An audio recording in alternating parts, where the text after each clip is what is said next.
Smiles ready? Knees together? And I've been given the signal. Welcome to the Student Citizen of the Month. We have some of the finest in Gilbert here, plus visiting teachers, parents, grandparents, visitors all the way from Texas. Thank you for coming. And I'm Mayor John Lewis. Now, this slide says Student Citizen of the Month. That's the letter you received. That's why you're here. I need to give full disclosure. Next slide. It's October. October is a special month. Would all those in this council chambers who have a birthday in October please stand? Now, I don't know why the four of you are standing. Because there's someone else standing, and it's right here. So next part of this is a happy birthday month to you because today happens to be my birthday. Now, it's not that I just thought I would take over the Student Citizen of the Month, but some of you realize that if I don't plan my own birthday party, the party will get planned for me. So I said, no surprises, I'm planning the party. For Student Citizen of the Month, we're going to do a dual meeting, Student Citizen of the Month and my birthday party.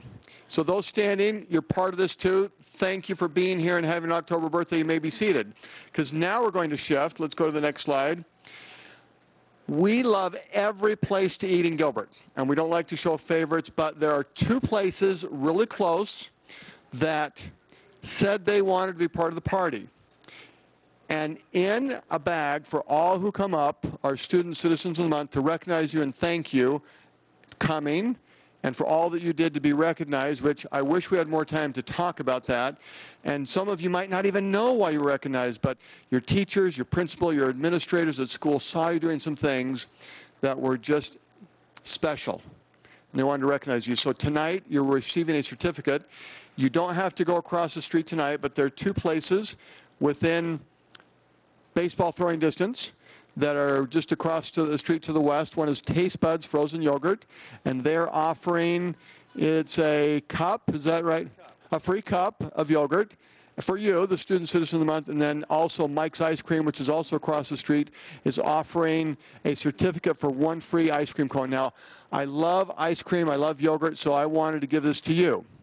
It's good for the entire month of October, and you'll be getting a bag, and the bag looks like this. It's a Shop Gilbert bag. There's one other thing that I might be able to give out. Let's go to the next slide. Oh, okay, we'll get that. We're going to come back to that.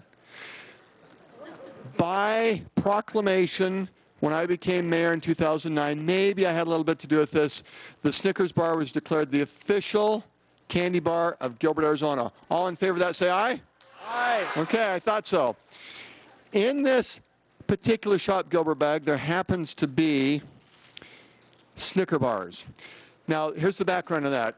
For my birthday, people know that that's what I like, and it does take an extra effort to share, but I've now matured. I'm older another year, and I'm ready to share. So the Student Citizen of the Month, the Student Citizens of the Month that come up, if they want a Snickers bar, they may reach in and take that. But they have to earn it.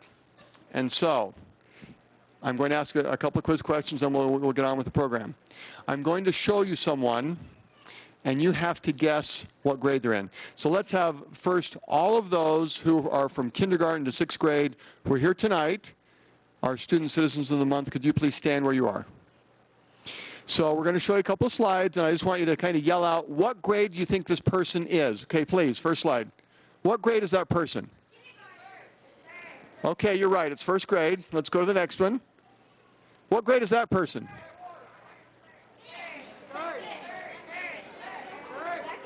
Second. Okay, you're right, it was second. Okay, what grade is that one? 3rd grade is right. Very good. And what grade is that one? 4th grade. Okay, very good. What grade is this one? 5th grade. Okay, you got it. Kurt, they earned the Snickers bar. Next slide, I think, is the Snickers bar. Is that right? Yeah, okay. We'll just leave that on the screen. So, do you have that other slide that we need to go back to about the second one? Okay. We're going to have 3 groups, and we'll have group 1, and they'll come up. We're going to have you come up all together. If you are in elementary school, and your elementary school is an A to J, and as an example from Ashland Ranch all the way up to Islands Elementary, we want you to come forward right now and stand right behind me.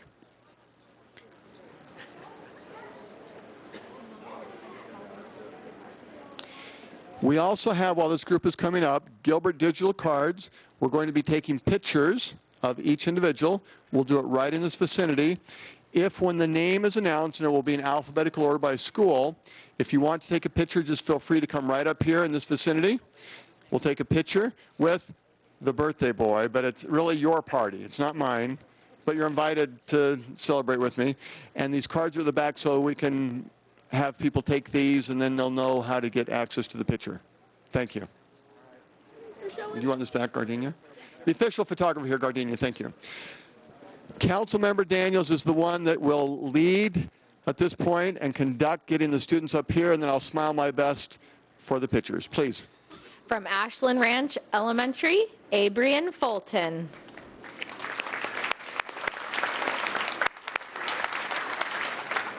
From Burke Elementary, Natasha Meneses.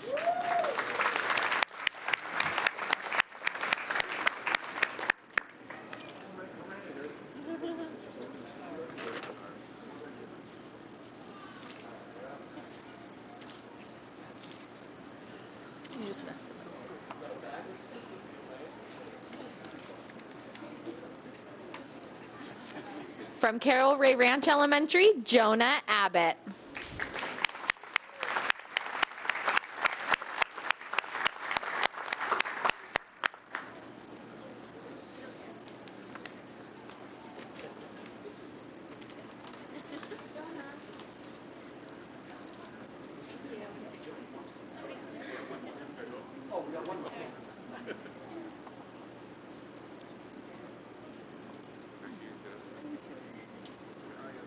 From Centennial Elementary, Alexandra Hauer.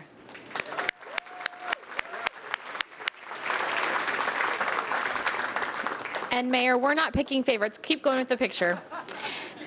But Alexandra is the great-great-great-granddaughter of the first mayor of Gilbert, Everett Wilbur. So extra round of applause.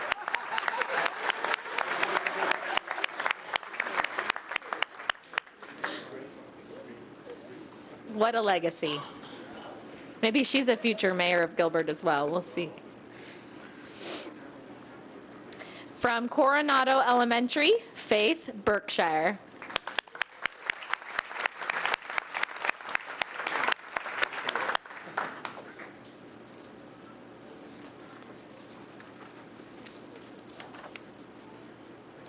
From Finley Farms Elementary, Blake Stringfellow.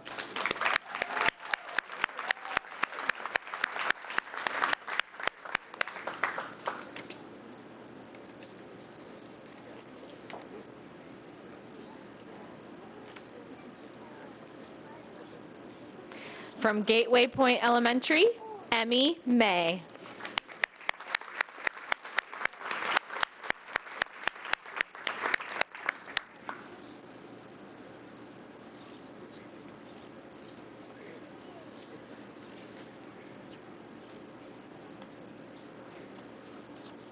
From Gilbert Elementary, Cruz Rivera.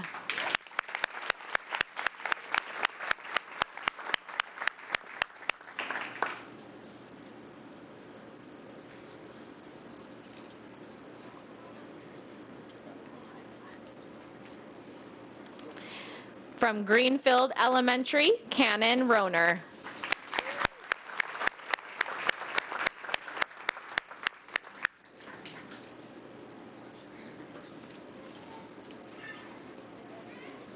From Highland Park Elementary, Sienna Knight.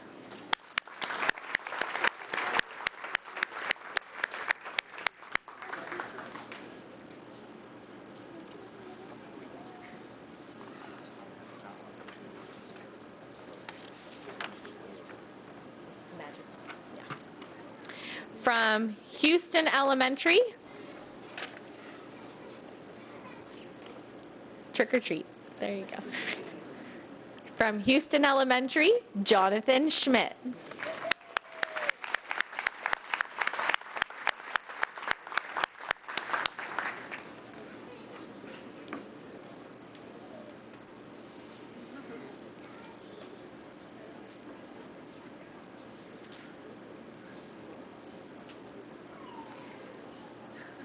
And from Islands Elementary, Grace Jennings.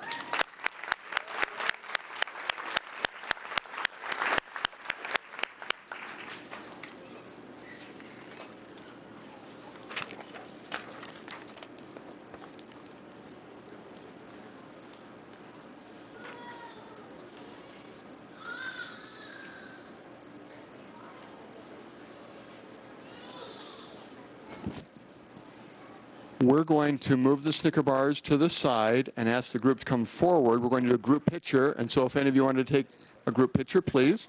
We'll come right up here. Yeah, here you go, right there. And now they'll be in a picture with the entire town council, which I haven't introduced yet. You can kind of wave your hand. Councilmember Jared Taylor, Councilmember Jordan Ray, Vice Mayor Ben Cooper, Councilmember Victor Peterson, Councilmember Jen Daniels.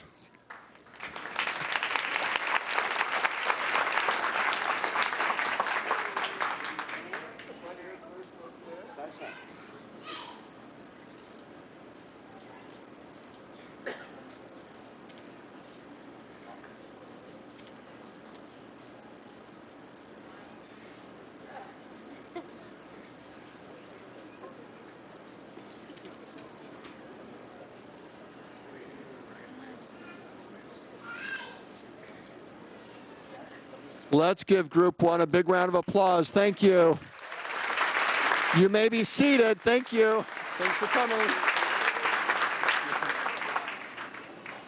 Group 2, if your school is K to Z, first letter of your school, come on down. If you're in elementary school, kindergarten to 6th grade. Sure, yeah.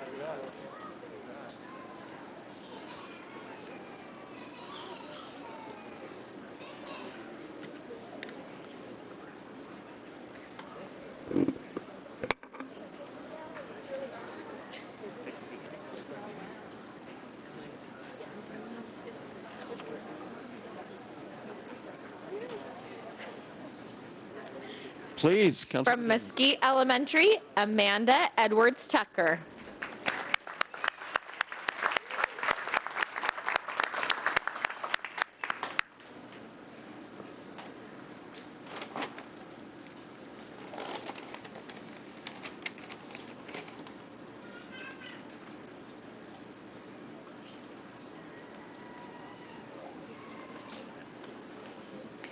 From Neely Traditional Academy, Keith G. Spletter.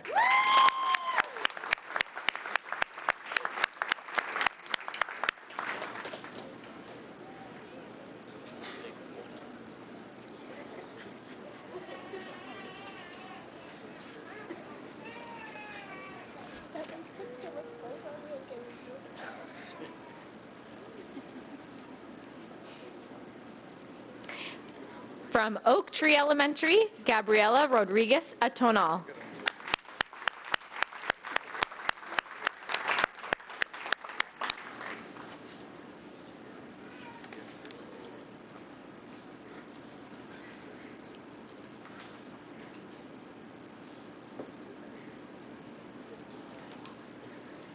From Patterson Elementary, Riley Reynolds.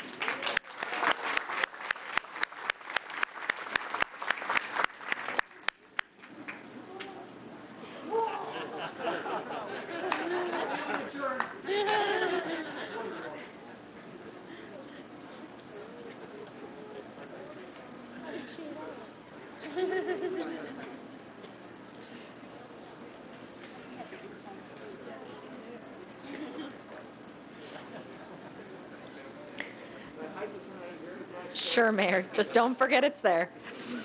From Pioneer Elementary, Jersey Lopez.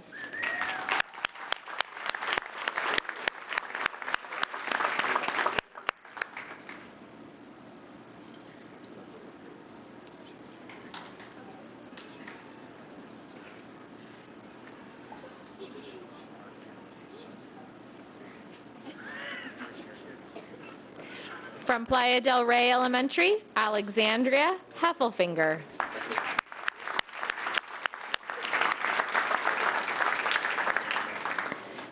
From Quartz Hill Elementary, Savannah Krauser.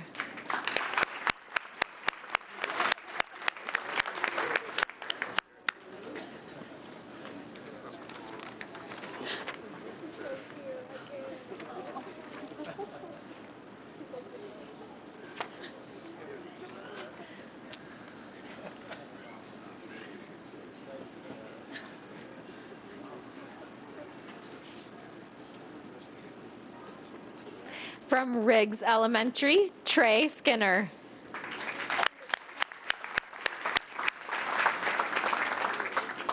From Settlers Point Elementary, Nicholas Uzarski.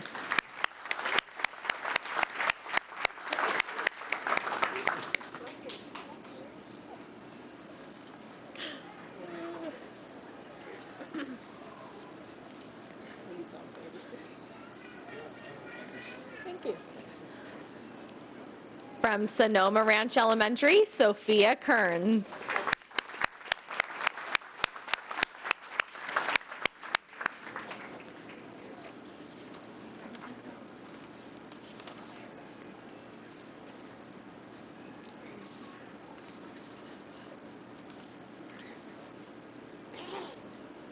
From Spectrum Elementary, Lane Perry.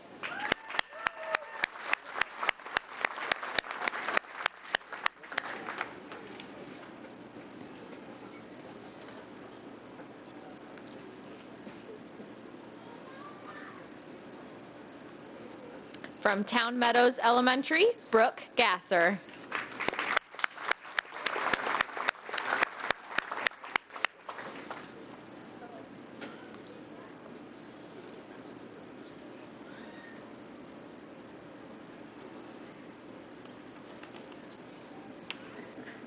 From Val Vista Lakes Elementary, Asher Wetstein.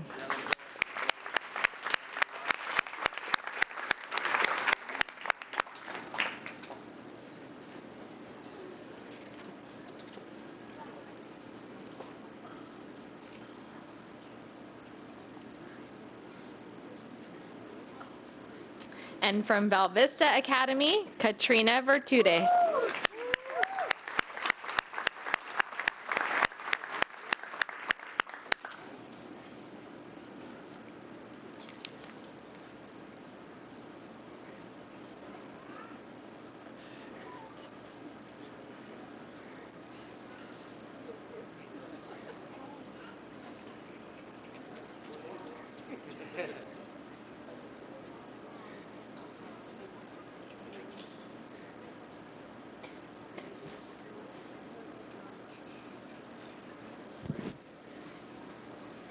We'll now pose for our group picture.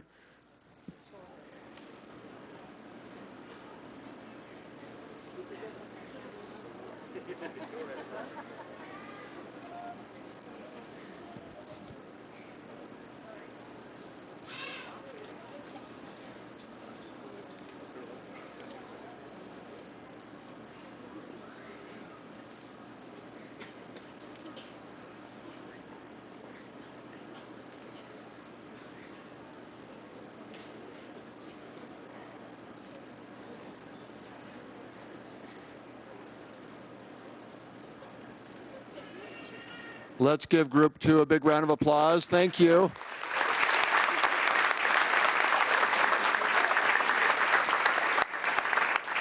Group 3, you'll be invited to come down. All those in junior high and high school,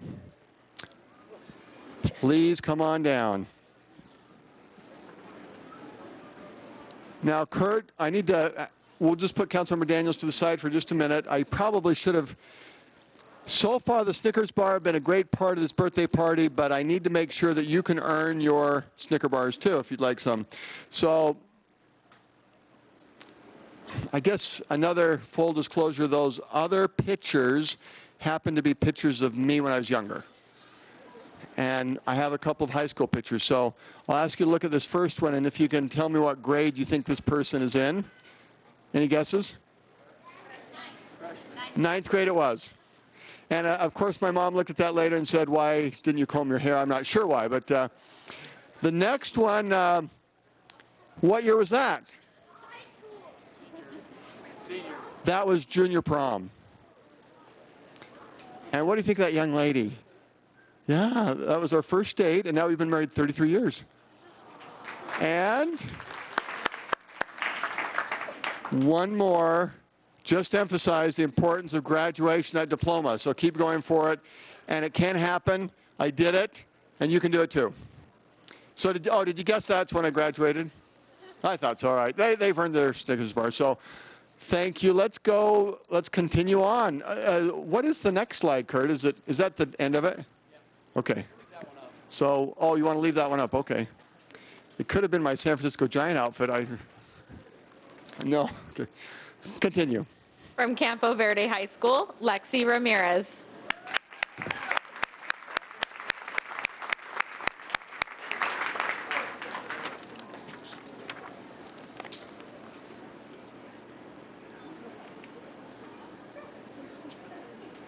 From Desert Hills High, Manny Gonzalez Medina.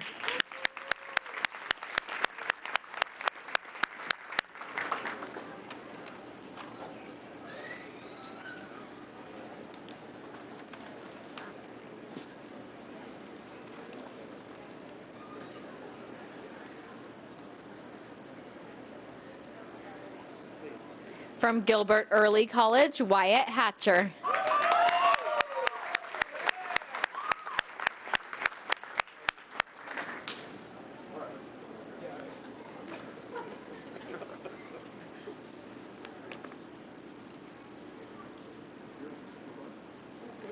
From Gilbert Classical Academy, Haley Van Allen.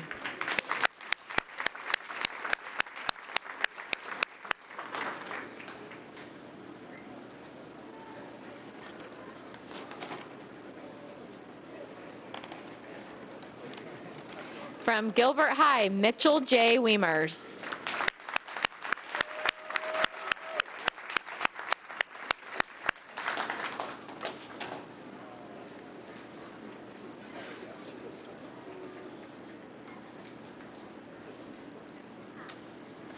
From Gilbert Junior High, Sadie Fairley.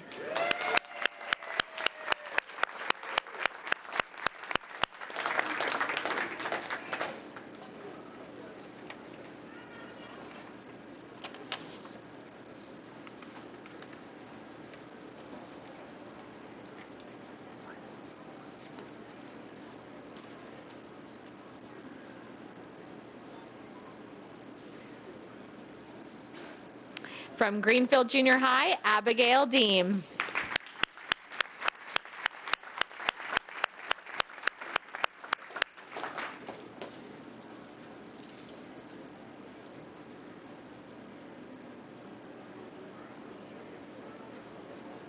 From Higley High, Mijan Gumpton. Is that right?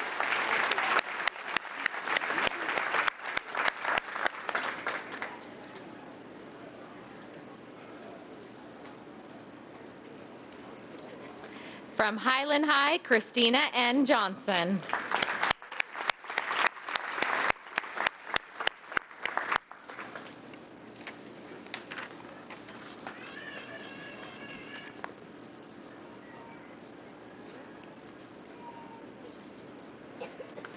From Mesquite High, Denario Black.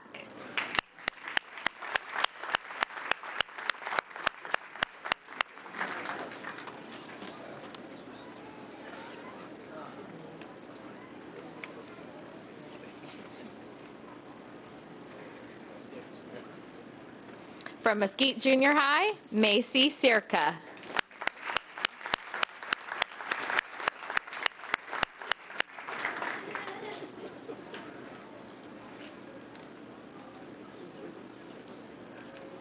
From Payne Junior High, Ali Kakush.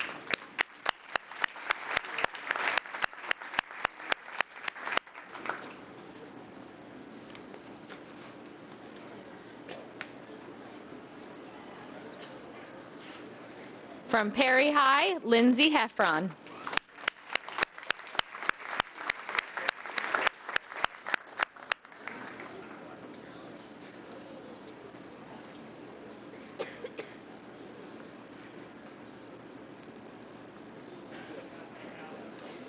From South Valley Junior High, Cody K. Solberg.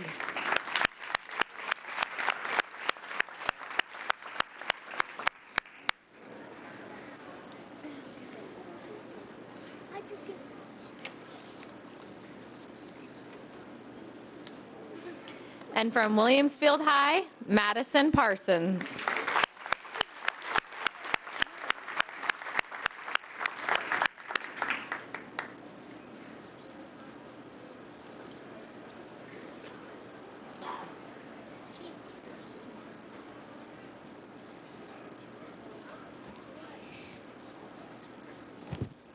We'll invite the group to come forward. We'll do a group picture together.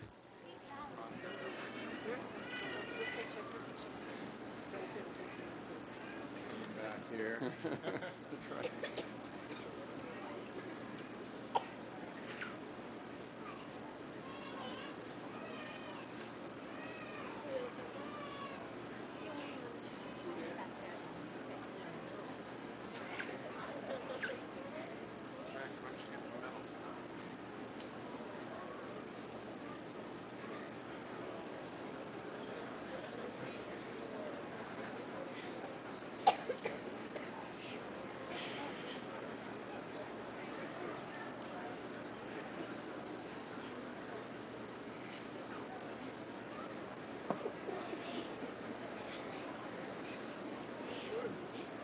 Let's give group 3 a big round of applause.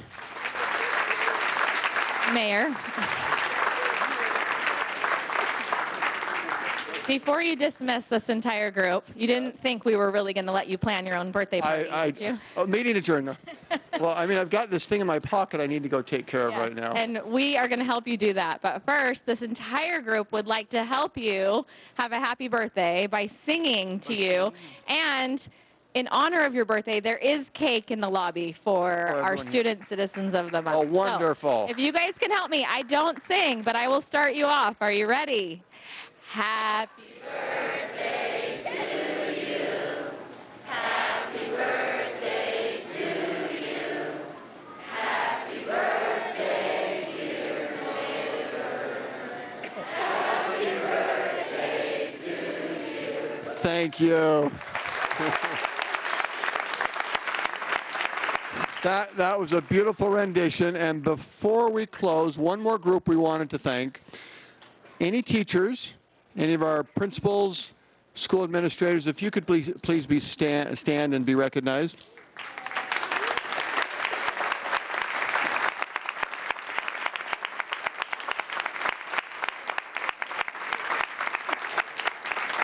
As those standing know, our greatest asset in Gilbert is our education, and you are our leaders, and so we thank you for that, and thank you for being here, and thank you for being here in this joint Student Citizen of the Month happy birthday party. I will never forget it, and to the council, I think there's just enough Snicker bars left so that you can have one, maybe.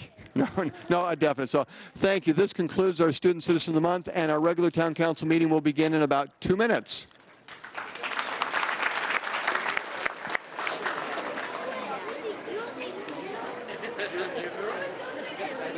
Strapping young lad.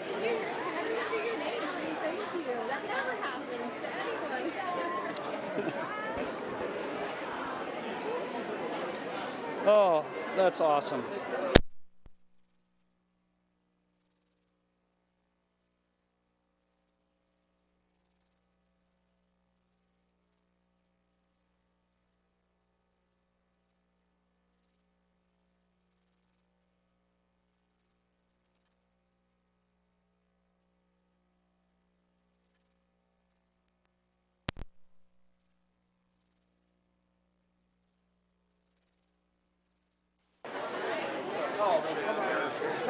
Let me go find her, Mayor.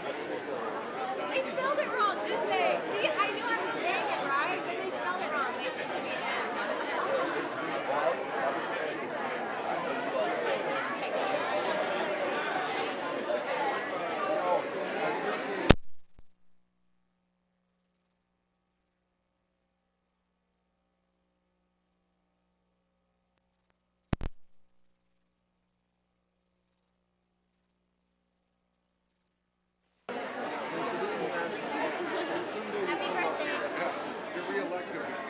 That's right. Yeah. So on your birthday, something you like Thank you so much, Mr. Mayor. Miss. Oh, okay.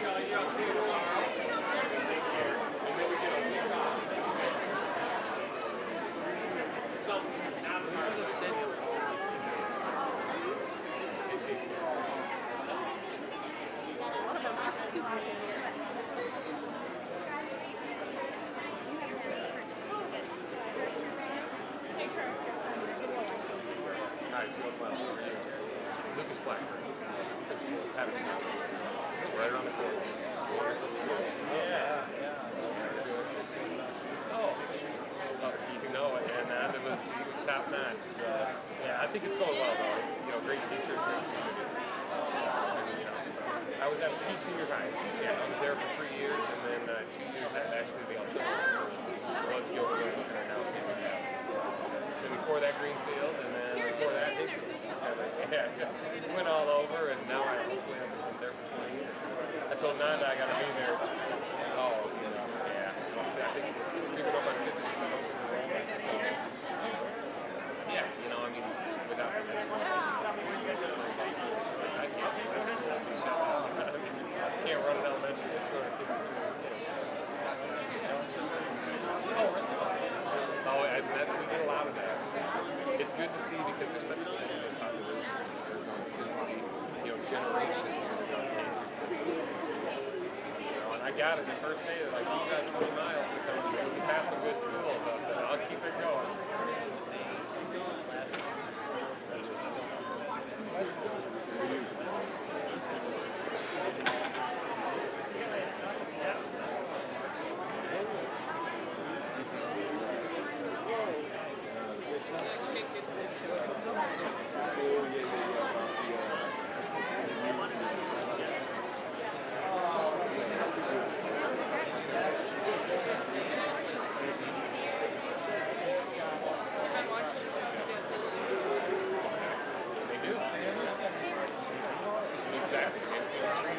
Treat them right, and then they'll stay forever. So I mean, we're not doing that. Nanda always said, ordinary students do extraordinary things with ordinary staff.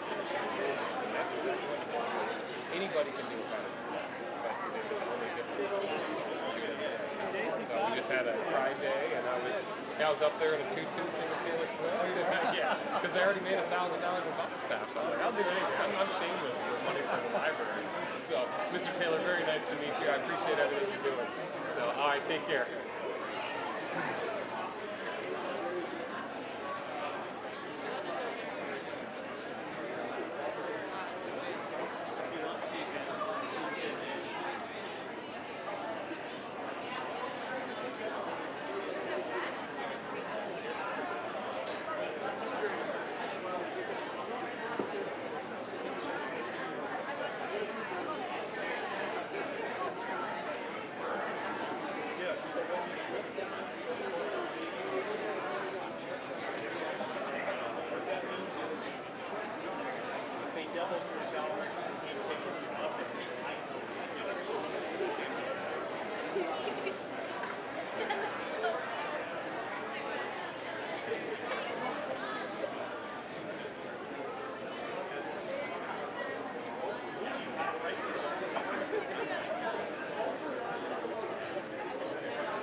Long time no see. I know.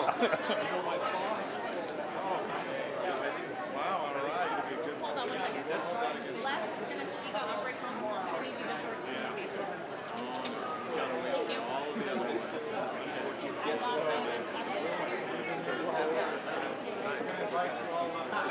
Thank you.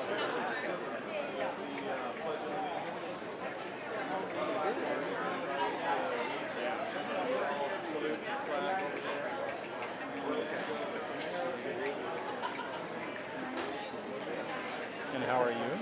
I'm doing well. Thank you for being here. Tanan? How you doing? I'm doing well. I've missed seeing you, but it's good to have you Feeling here. is mutual.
Oh, hi. Nice to meet you. Vice President.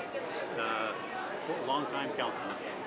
And more my brother Jim. importantly, a 30-year patient of your father. Oh, really? What I do? Good to see you out here this evening. Is this your first time here? Yes, my first time. Yes. It's a really neat deal. I learned a few years after we started this that Gilbert has the highest percentage. Hi there. Whatever the badge is that they earn Oh. for this. And when I asked why, they said because they all want to come down because they know they're going to be on TV.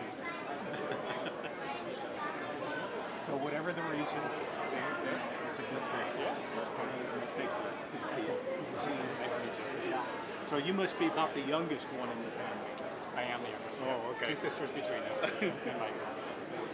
No, we went to your dad for 30 years. Used to talk to him about his trade and everything.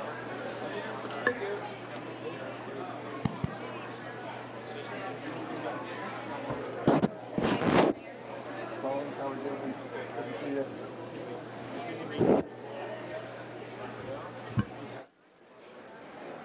The only thing I don't know about is the video. We'll just let him. Oh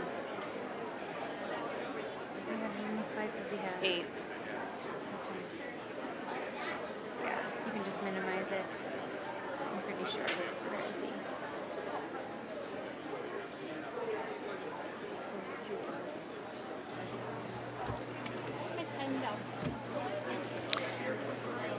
Thank you to all the scouts coming forward. We will begin our meeting in about 15 seconds.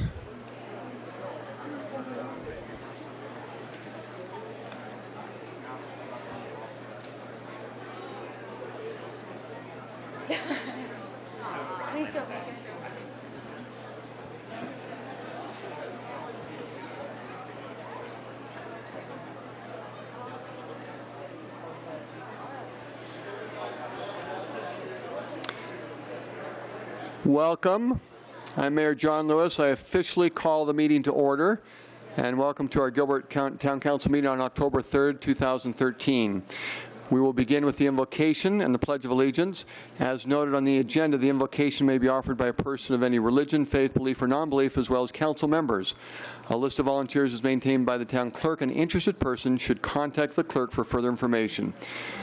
The invocation tonight will be offered by Councilmember Jen Daniels, after which Vice Mayor Cooper will introduce one of the scouts to lead us in the pledge. We invite those in council chambers to please arise.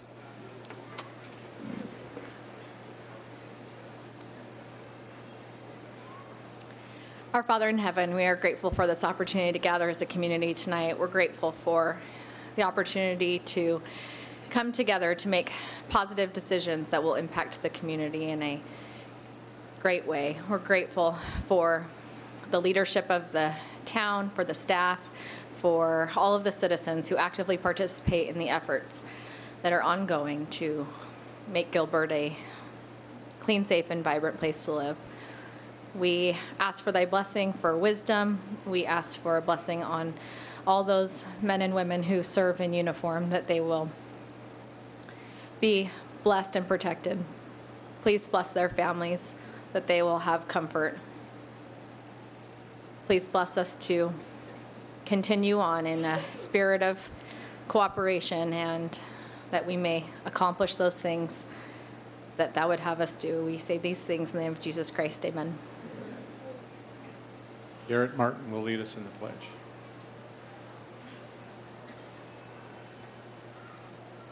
I pledge Allegiance to the flag of the United States of America and to the republic for which it stands, one nation, under God, indivisible, with liberty and justice for all. Mayor, this is a wonderful big crowd we have tonight. Wonderful to see the future of Gilbert right here in front of us with this great team of scouts from various parts of Gilbert, and we're thankful for them. We've provided each of them with a copy of the Constitution, and at this time we normally would love to introduce each of you by name, but in this specific case, because there's so many, I think I'd just like to ask if there's anything you'd all like to say tonight, maybe specifically to the mayor, all at once. Very good. Thank you, boys. You can return.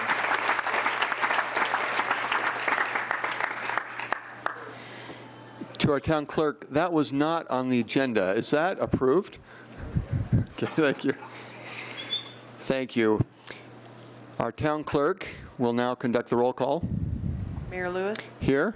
Vice Mayor Cooper. Here. Councilmember Cook. Here. Councilmember Daniels. Here. Councilmember Peterson. Here. Councilmember Ray. Here. Councilmember Taylor. Here. Quorum is present. Thank you. We are going to shift to agenda item number 2 and away from a birthday to Susan Goodwin Appreciation Night, or in other words, Susan, this is officially declared by proclamation from the mayor your day. We're going to invite Susan, well, I'll tell you what, just for a moment, we're going to start with a video, and at the conclusion of the video, if we could start with Jerry and Les and Patrick coming forward, and then we'll describe how the three of you are representing 30 years of service to Gilbert. Let's show the video.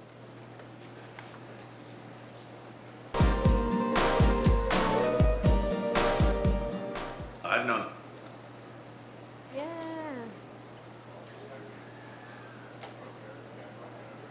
Susan for a very long time, and I consider Susan the glue of this community.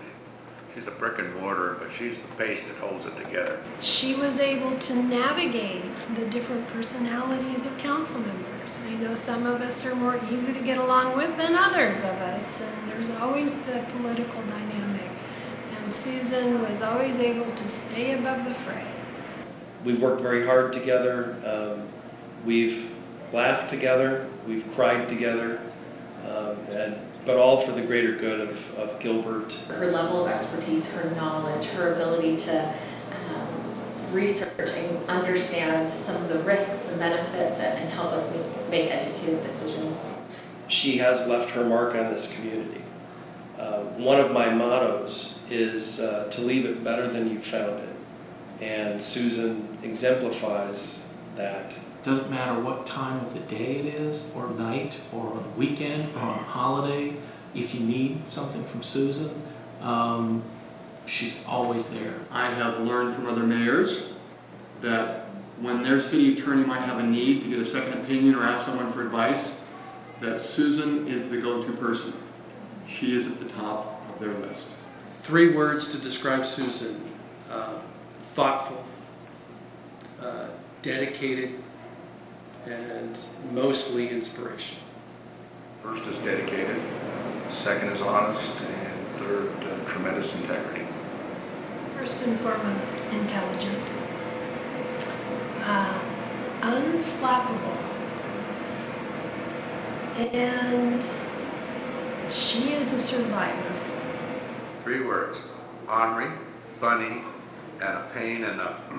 When I think of Susan Goodwin, I think of someone who is intelligent, thoughtful, kind, gentle, and yet with fierce determination would do whatever she could that's right in representing Gilbert.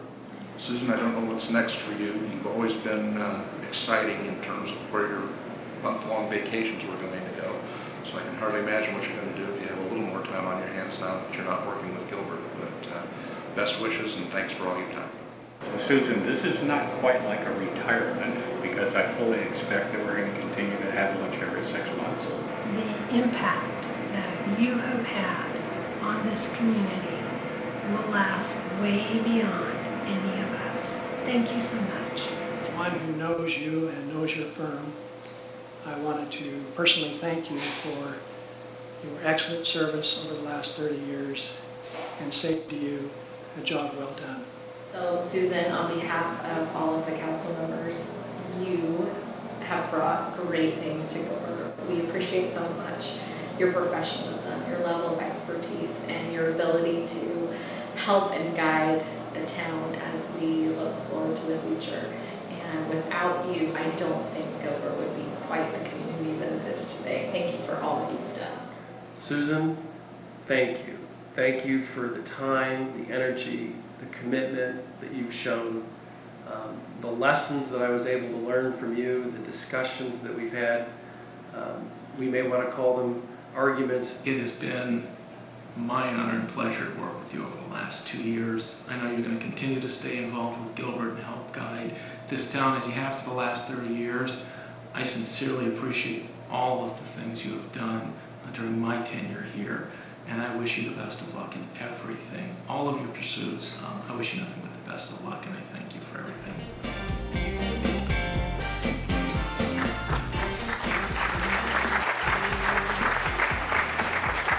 To our town attorney of 30 years, Susan, could you please come forward? And Vice Mayor Cooper, if you can stand to my left. Jerry, Les, and Patrick, if you can stand behind me. And Vice Mayor Cooper, I'm going to give you the mic, and not the whole thing, but a couple of sentences that you feel would be appropriate. And Susan, a little bit over here, and the reason why I want the three of you to stand right behind Susan, this is symbolic, and this will be our first picture after Vice Mayor Cooper reads this, that I'm going to have you hold this. And these three behind you represent, this is Jerry McBee, who has been working for the betterment of this town for 30 plus years, and we're for the citizens of Gilbert, and working closely with Susan, and it's been a great relationship.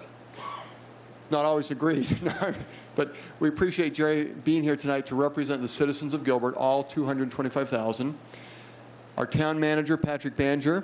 There are 4 town managers that Susan has worked with. And then Les Pressmick has been one of those individuals who has been on the council for 12 years, on boards, on local neighborhood assignments, and so Les is representing the council and other leaders that have been in the community. So these three will have a picture with you, historic, symbolic, 30 years of so many things that have happened. And Vice Mayor Cooper, quick summary. Susan, this is a certificate of appreciation from the mayor and on behalf of the community and the council. And among many other things, it says, Susan leaves the town of Gilbert having earned the admiration and respect of elected officials, management, and staff. Her unwavering dedication, character, and sound government practices have helped her to steer Gilbert through its period of rapid growth. Susan will be remembered by many as the glue that held Gilbert together in good times and bad. Moreover, her wisdom, advice, and friendship have contributed to the betterment of the community and strengthened the town of Gilbert. As Susan Goodwin brings to close her distinguished 30 years of service with the town of Gilbert, we sincerely and enthusiastically thank her for her principled legal advice. So thank you very much for all you've done. Mayor? Susan, let's first take this historic picture. You can hold that, and the three of you get nearby.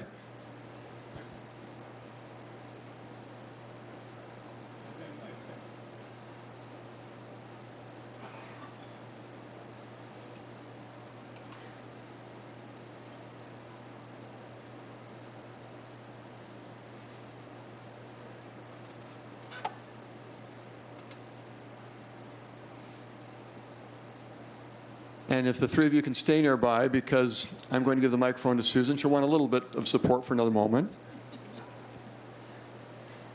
Thank you, and thank you for all of the kind things that were said on the video. It was very, very much appreciated. And I can honestly say I think I got more than I gave. I got so much out of the team in Gilbert a long time ago, and more recently. It's a great council. You've always had great councils. You've had great leadership. You've had great staff. I truly did get more than I gave.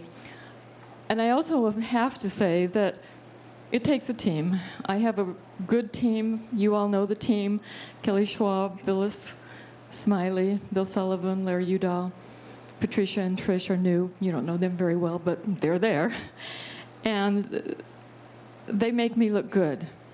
And our team has really enjoyed working with your team, Mayor Lewis and members of the council. It's been terrific. Thank you all.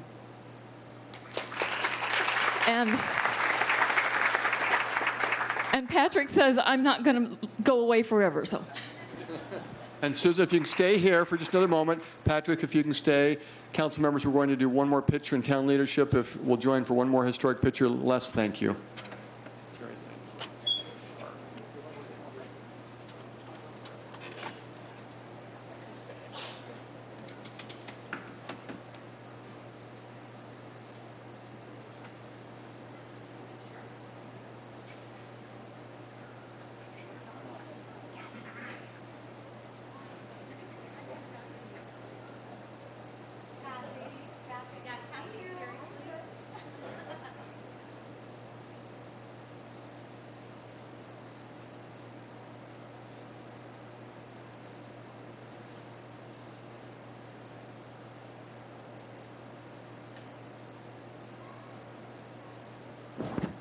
Another big round of applause for Susan Goodwin.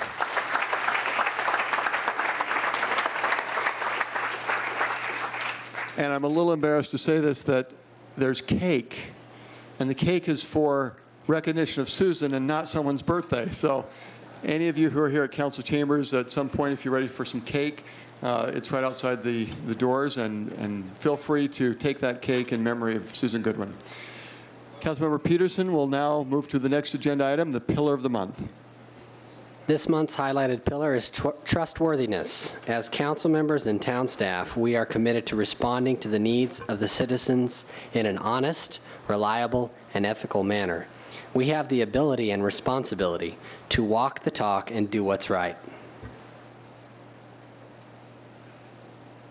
Next agenda item, Mayor, is the proclamation of a week without violence. I'll read two portions of this.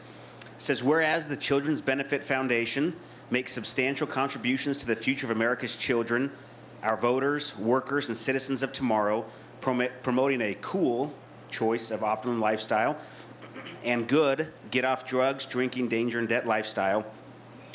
Whereas the observance of a week without violence will create awareness, educate, and strengthen the message that we can substantially promote all that our state and nation to join us in our campaign advocating nonviolence and make a solemn commitment to end the violence, promote peace, making our community a safer place to live. Therefore, Mayor John Lewis of the town of Gilbert hereby proclaims October 6th through the 13th as a week without violence.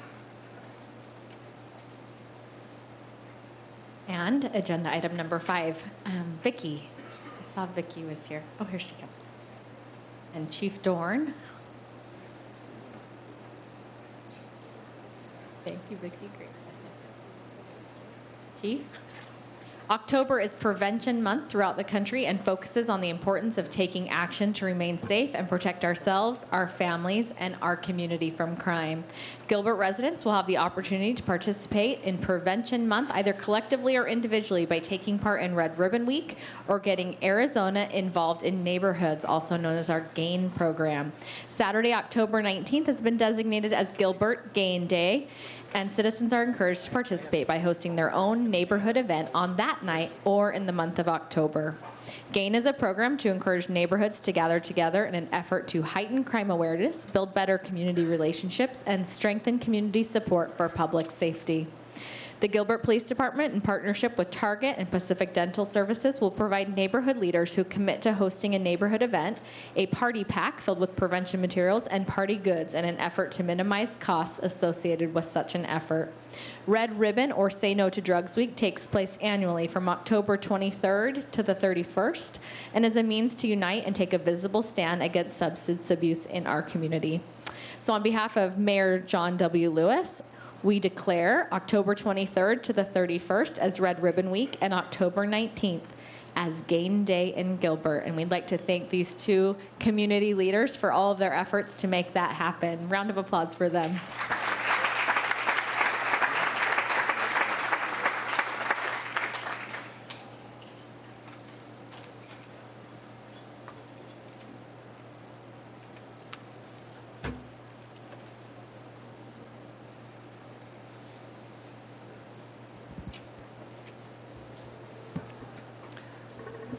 Mayor Lewis, I have a proclamation here that's not always a fun one to read, but it's just a very important one for our community to have and recognize.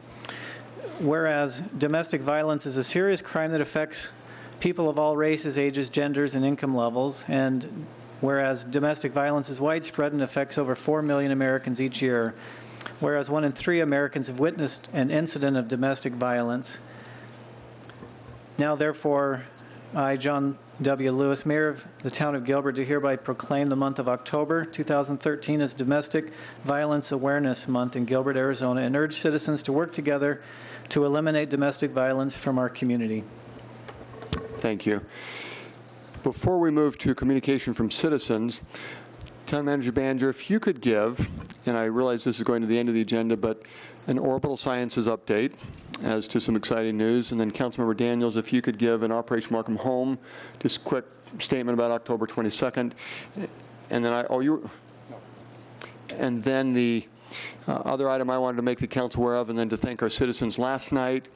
300 plus citizens attended a Parks and Recreation discussion at the regional library, and the discussion was polar ice.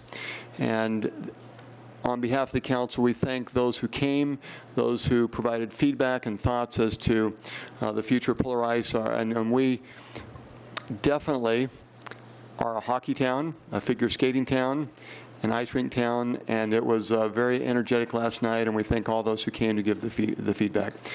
Town Manager Banger, Orbital Sciences, what's happened that would be of interest to Gilbert citizens? Sure. Mayor, members of the council, it's been a great year for Orbital Sciences. They've had a number of successes. They did a successful test launch of their new Antares rocket from the new Wallops Island launch facility off the coast of Virginia. That was earlier this year.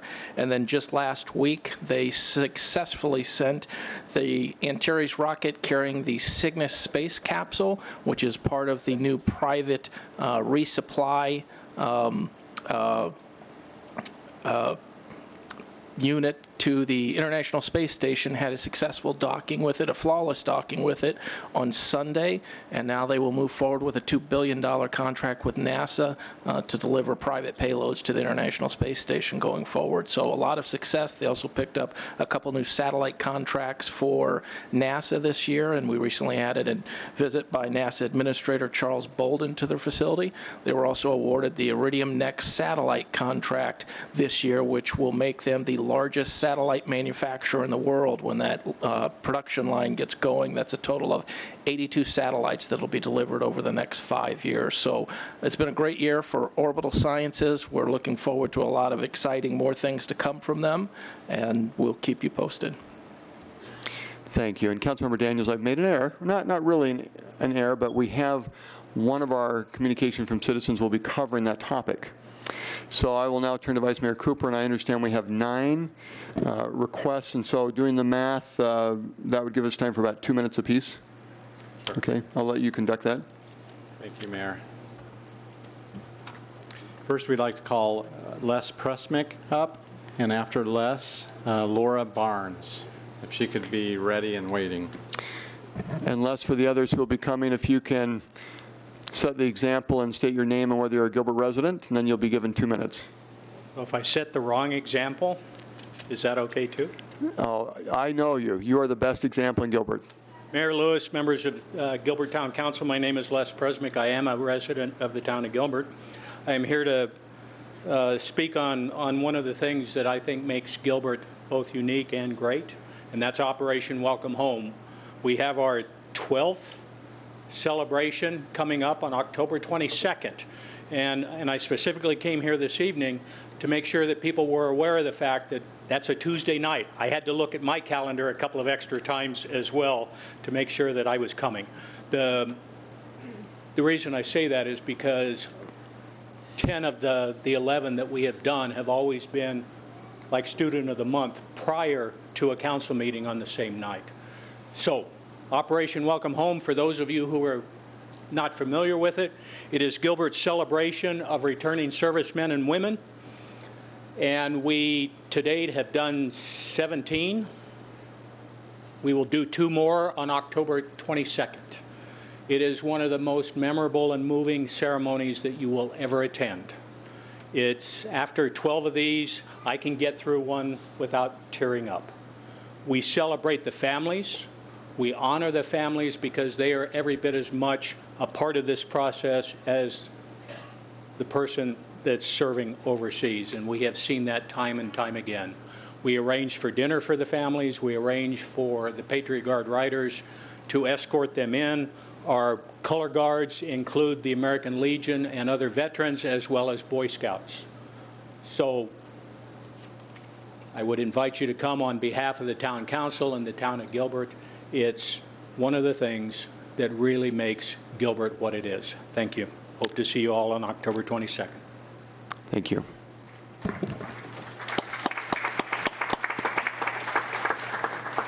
After Laura speaks to us, we'll have Karen Wigboldy and then Amy Peterson, just so folks can start getting ready. Good evening, I'm Laura Barnes. I am a Gilbert resident. Happy birthday, Mayor Lewis. I wanted to speak to you tonight about the CDBG funding. I've been following the conversations that have been going on between the town and with council.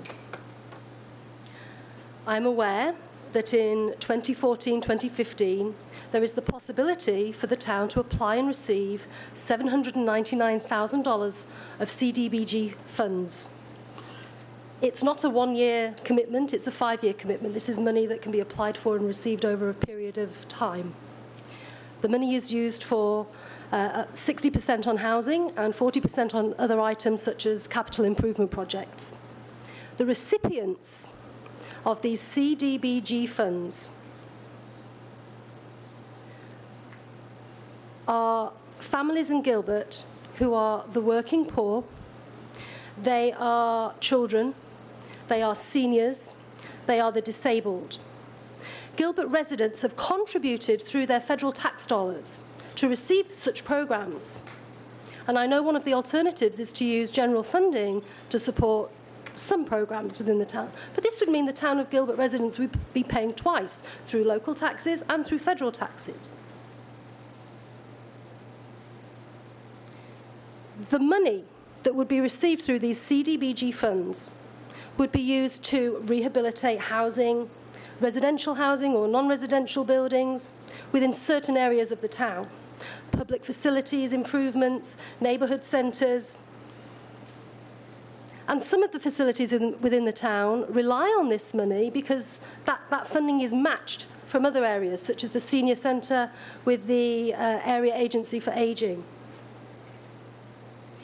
It seems to me that to apply and receive that money is a challenge or a chore for the town to do.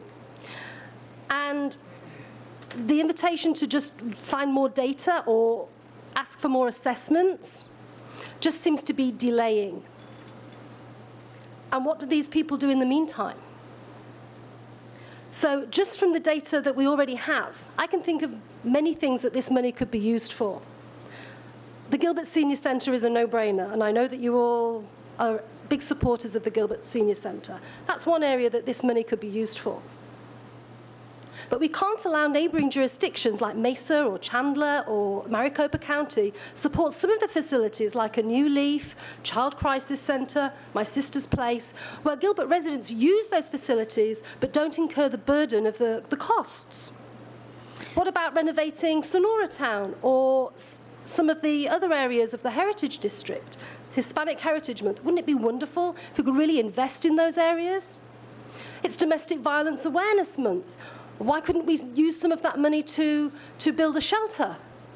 We have 600 approximately cases of domestic violence within Gilbert each year, and we even had that quadruple homicide last May. We can use that money. We have a brilliant mayor, we have a brilliant town manager, we have the brilliant Jessica Fierro in the community outreach. We can use that money. Laura, thank you. Thank you.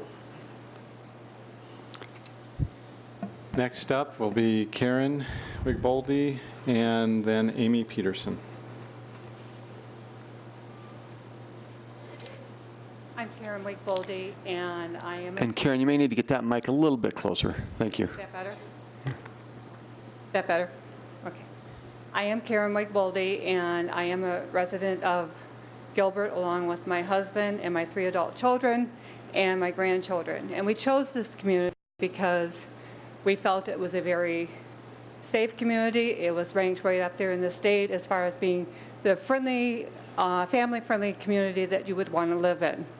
And now it's come to my attention that there is going to be the location of Saguaro Springs Mental Health Center close to where we live, where my grandchildren go to school, where we shop, and this sort of thing. And I know that legally they may have a right to build there. There are a lot of safety issues that are a concern to my family, and part of it being because there is a bus stop right there. Also because the schools are reasonably close to that location. Shopping centers are close to that location. And then, of course, you know, today here we have what we consider a safe environment in our capital, and we're having an incident there. I know the type of individuals that can be at this type of location. We have a nephew that is in need of this type of location. He has had it in another state, and so we recognize the need for it. But even though there's the need for it, I think there needs to be the need to consider the safety of the community and to perhaps find a location that isn't quite in the middle of our neighborhoods. There's plenty of open land around. I don't know if there's been tax incentives or offered for other locations that could perhaps be a little safer. Just from the economic standpoint, it would be easier, I would think, or less expensive to offer a tax incentive to them than to have to bear the burden of a shopping center perhaps being a ghost town because something happened there because there was a lack of safety, or the people moving out because something may have happened at one of the schools. And so I just really want the committee to give some prayerful thought to what can be done to encourage this location to be moved elsewhere, perhaps in our town. I mean, I'm not asking them not to be in our town, but perhaps in a location that's just not in the middle of a family-friendly location. Thank you. Thank you. Thank you. Amy Peterson. Again, Amy, if you could come forward, and then if Tina Cooley Staley could please be prepared to speak next. Hello, Mayor Lewis and council members. My name is Amy Peterson, and I'm a resident of Gilbert. Sadly, I'm becoming too regular up here, and it's not to pick a fight at all. It's because I love this town. I love Gilbert, and I want to see what's best. I have two reasons for speaking tonight. First, to speak to the entertainment district. Again, And Amy, excuse my interruption on that. That is an agenda item, oh, so I can't speak to it. and you'll need to wait till we get to that agenda item. But go to the other one, please. Okay, well then I'm glad I have two topics. My second is, just before I came to this meeting, I was able to talk to the attorney representing Great Hearts Charter School. They are the charter school that is building or in the process of purchasing the land next to Pioneer Elementary. They would be the most ideal neighbor in our mind to our elementary school. And I have learned that they're getting quite the kickback or pushback from the town, specifically traffic. I'm super frustrated, as you can imagine, because in my opinion, our town is willing to bend over backwards to help Springstone Saguaro, which is not a suitable location next to our Pioneer Elementary School, as we discussed before. They seemed to get through these hoops a lot easier than this charter school. My request tonight to you all is to go to the town, or if you could talk with the town and ask them to work more cohesively with this charter school. It would be, in my opinion, ludicrous to lose this neighbor. There could not be a more safe neighbor than another school next to our school. And any business that comes in there is going to draw more traffic. So certainly we may have to address those issues, but that is the case with any business. So right now, they're under a continuance. I believe they have a deadline of October 16th to produce something. But I'm asking you to please work with them, work with traffic to help them come to this location so that we can. It would be beneficial to Gilbert. It's a productive neighbor. It's a safe neighbor. It's beneficial in all areas, in my opinion. Thank you. Thank you. Thank you, Ms. Peterson. So Tina Cooley Staley. Do I have that right? Not here. Not here anymore. Okay, Susan Conrad, if she could come forward. After that, Tony Lube, or Luby.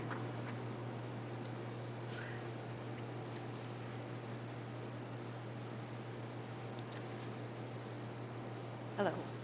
I'm Susan Conrad. I am a Gilbert resident, and I've come to discuss the placement of Saguaro Springs mental rehabilitation. And Susan, it looks like the same thing. That microphone a little bit closer to make sure we can hear you. Thank you. Can you hear me? All right. I do have personal experience with drug addicts. My brother was a lifelong drug addict. There is definitely a need for these type of facilities.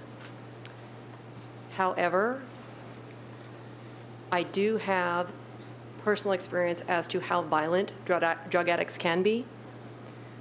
My brother could be completely normal 1 minute and with really no provocation be extremely violent the next, whether he was on drugs or not at the moment. I would have wanted him in a facility such as this. However, I would never have wanted that facility anywhere near any residential neighborhood. I went to the informational meeting the other night that the Saguaro Springs put on. They stressed how safe their facility would be. So I asked them if they had a patient who became violent, what they did. And they said that their staff was trained to restrain them, or they would medicate them. And I asked if that patient became so violent that he left the facility and you were unable to control him, what did you do? And they said that they would call the police, and the police would do their best to quickly round this person up and bring them back to the facility. Now, my husband is a lieutenant with the City of Phoenix. My brother-in-law is a sergeant with the City of Mesa. I asked both of them if this was an accurate statement.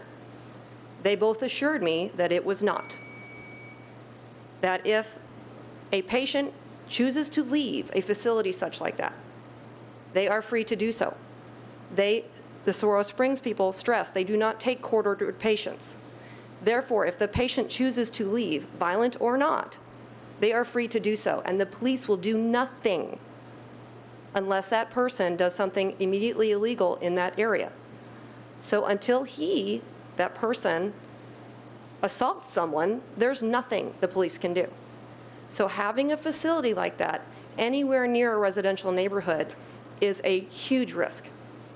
It is not good for our citizens. It is not good for our town. Those sorts of facilities need to be placed far away from residential neighborhoods. It's not worth the risk to our children or to anyone to have patients who can leave whenever they choose to, because that's their legal right, whether they're stable at the time, not stable at the time, violent at the time, or not violent at the time. It's not worth the risk.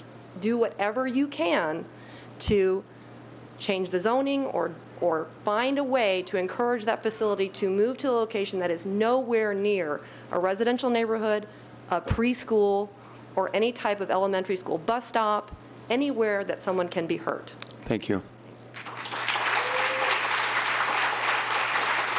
Tony? So, Tony, and then after Tony will be Jamie Rondeau. Mayor Lewis, City Council members, I'm here to speak in opposition to the building of this mental hospital 50 yards away from our residential community of Annecy. I also want to mention that I'm here speaking on behalf of a number of people, of concerned citizens for a safe community. If you people would stand up or just wave, we have a number in attendance here.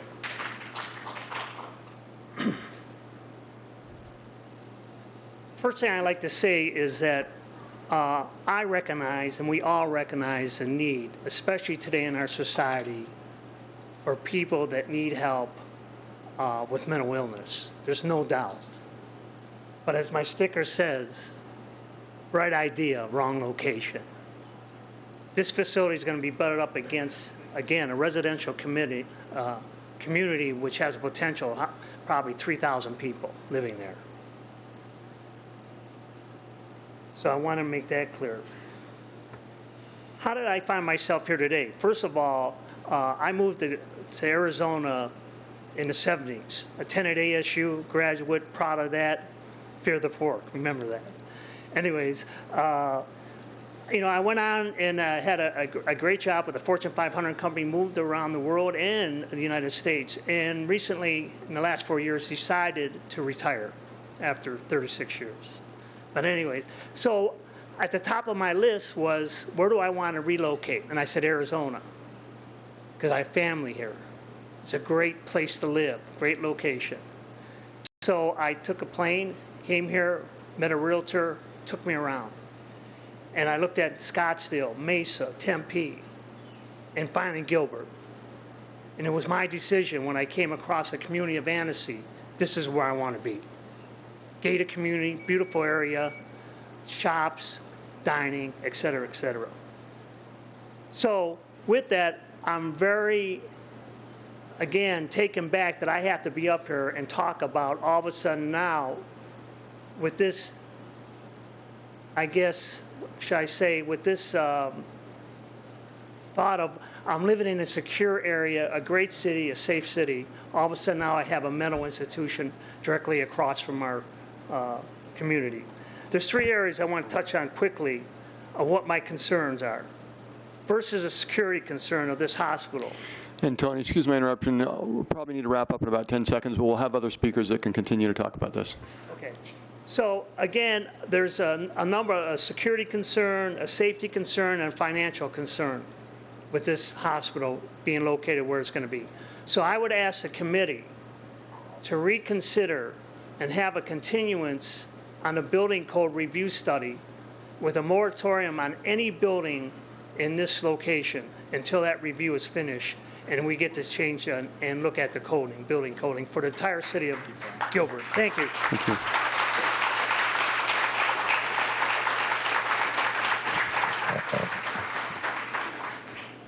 Jamie, and then after that, Amy Higgins, and you probably have guessed it by now, but that there's a little light there on the podium that kind of indicates how the time is going. So go ahead, Jamie. Thanks. Jamie Rondeau, and I'm a resident of Gilbert. I'm here to speak to you this evening about Saguaro Springs, DR 1328. 71 feet, less than the distance across this room, is how close this behavioral health center will be to a neighborhood. 50 yards, that's how close to the nearest bus stop this facility will be located. 920, the number of students at Spectrum Elementary within 3/4 of a mile of this facility. 1,100, the number of junior high school students within 1.5 miles of this planned facility. 2, the number of healthcare campuses in this town, one of which is 2.5 miles south of this facility, perfectly suited, with the exception that there are 2 elementary schools within a mile of it, but much better suited, or north,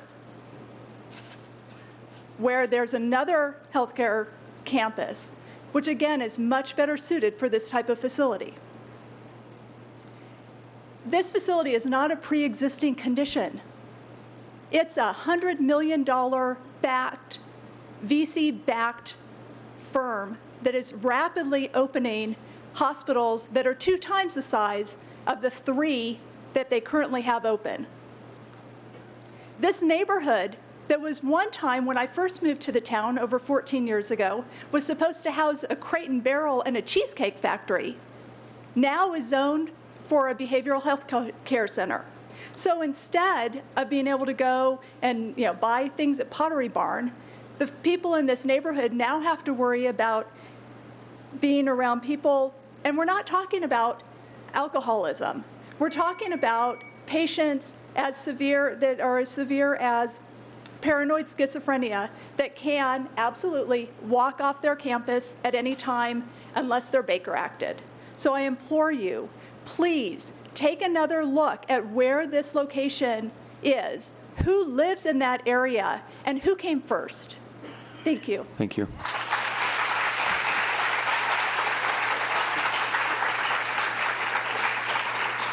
Amy Higgins. After Amy, we'll have Amanda, it's hard to read here, Plass. I'm going to just guess.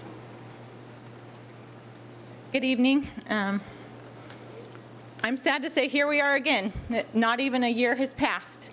The last I was told, the Springstone owners were going to look at locations of land, parcels of land that would be more appropriate for this facility, because they acknowledge that it's not appropriate to have it next to a school, next to the neighborhoods. This is not a more appropriate location. This is next to the residential homes, right across the back from it, and across the street from a preschool. It seems very similar to the other location that they had. This is a place that's attracting and even soliciting, wanting drug addicts to come as they're coming off of drugs, because they're saying it's a good thing that it's not a residential facility, but I think it's worse. This is where acute treatment is given. That means they're just reaching the most terrible time, and they need help. They need medication. And these things are not working. That's why they're in this crisis. That's why they're going to this hospital, because they're so volatile, and they need immediate help. Earlier this year, when we spoke before, I reminded you of Adam Lanza, who shot up a school of children, 20 kids and 6 adults. He got through much more security. Well, okay, he got through a lot of security, had it all planned out to attack these people, because he knew it would hurt the most people and it would affect the most people by attacking children and by attacking our loved ones and our children from the community. I think it's very short-sighted if anybody thinks that those security measures will keep the children and the families safe in that neighborhood. I would beg of you to please fight this as if it were going next door to your houses. Please listen to this, because we're going to be dealing with all the problems for this if it gets built. Like you're fighting the Great Hearts Academy, okay, you're probably not fighting it that much, but it's silly that you're saying there's nothing you can do. There is something you can do, and now there are 2 communities affected that are watching what you decide and what you do. And if you ignore it and shake your hands and say, there's nothing we can do, it's going in no matter what, I think this community and the town of Gilbert will hold you accountable.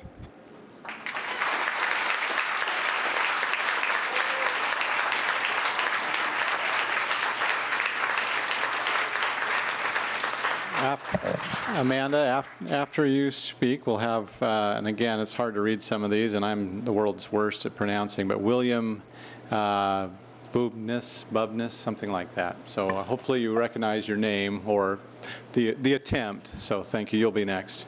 Amanda. I'm Amanda Place. I am a Gilbert resident along with my husband and 3 small children. I, like many others here, are voicing a concern over the Saguaro Springs Mental Hospital, and I find its location extremely inappropriate.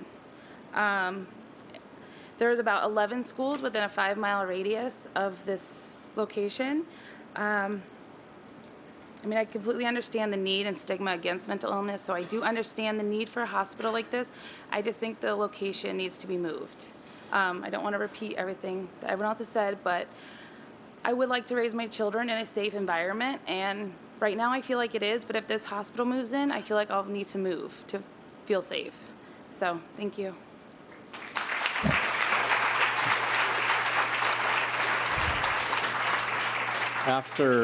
William, after you speak, Sarah Olinsky will be next. My name is Bill Bubness. I am a resident of Gilbert. Just recently graduated with a BSN as a second career from ASU, and I actually chose psych as my immersion. So I'm in support of this. I spoke with my faculty of record who, when I was at the VA in my psych, had a practice in Gilbert. And I think the type of people are being confused on what this facility is going to serve. It's going to be our community members. It's going to be people in your church, people you work with, people that are suffering from depression. So I think going with the Sandy Hook examples, I think is a wrong thing to do. It just further stigmatizes mental health issues in this country. I did my immersion at UPC, which is the facility that you actually take these people to. That's where I've seen a bunch of police officers, they bring them in cuffs, but it's not here. It's at an appropriate facility. This is not the patients that Saguaro Springs intends to treat. I think moving this facility out of Gilbert is a bad idea. I think you need to make a commitment to the people of Gilbert, make a commitment to the people, the vets that are coming back that have family that might not be served by the VA to get mental health. We need these type of facilities here.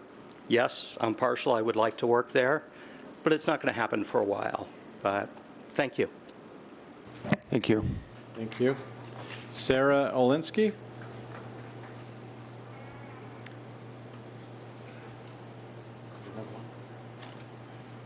And then after Sarah, Pete Bina, or Bina. And then I understand, Vice Mayor Cooper, that will be the end of communication from citizens. Okay, thank you. Hi, my name is Sarah Linsky. I am a Gilbert resident. I moved here when I was 16 and went to Gilbert High. I have a college degree. I live in Gilbert with my husband and dogs, my in-laws. We all live here. And I'm so thankful that this man here went before me, because I felt like I was going up in front of a firing squad here. But I also am very for having this hospital in Gilbert. There are no facilities in the East Valley for mental illness at this time.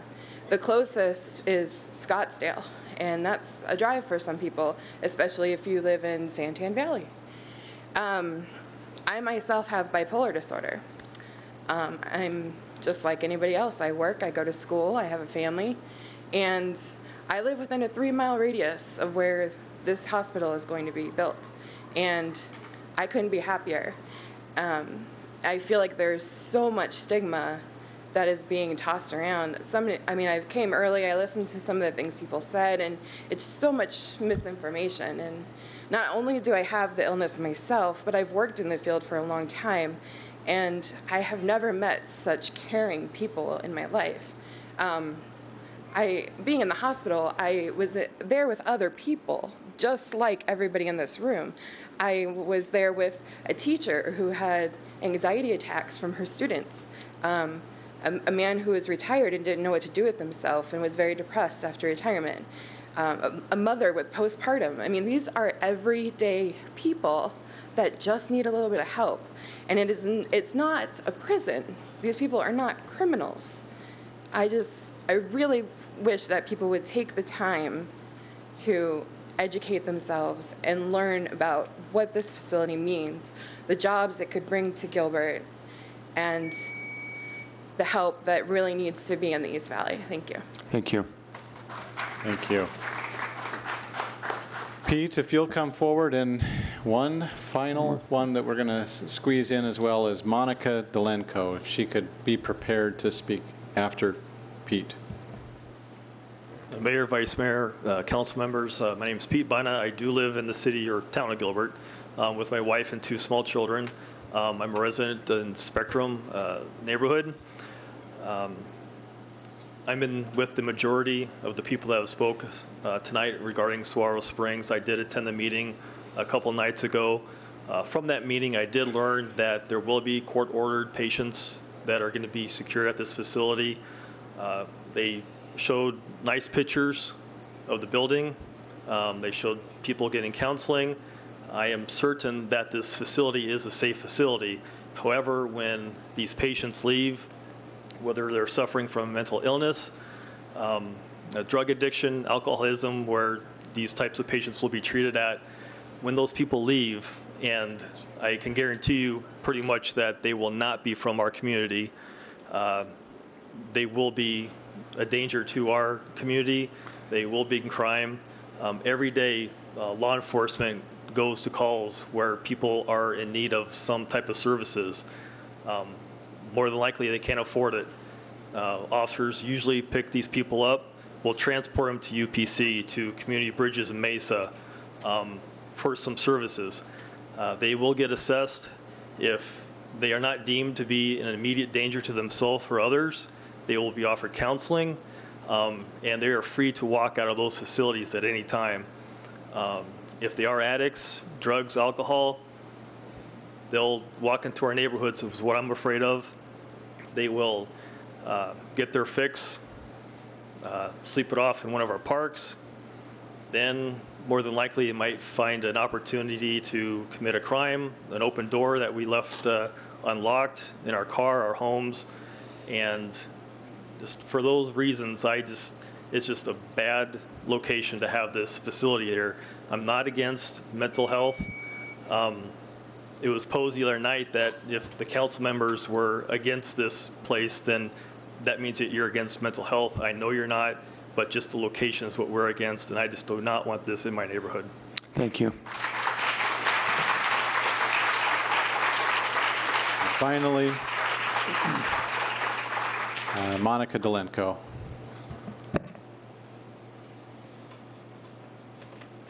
Hi, I'm Monica Dolenko. I'm a Gilbert resident. I've been living in Annecy for 7 years. I've watched the neighborhood start. I watched it decline during the housing crash, and I'm watching it start to come back. I'm also a Gilbert public school teacher. I teach psychology, criminal justice, and world history. I have a master's degree in psychology, and I'm a member of the American Psychological Association. I do not agree with the location of this facility. I've been to 2 meetings by Springstone. Both times I've asked, what do you treat? We treat mood disorders, we treat thought disorders.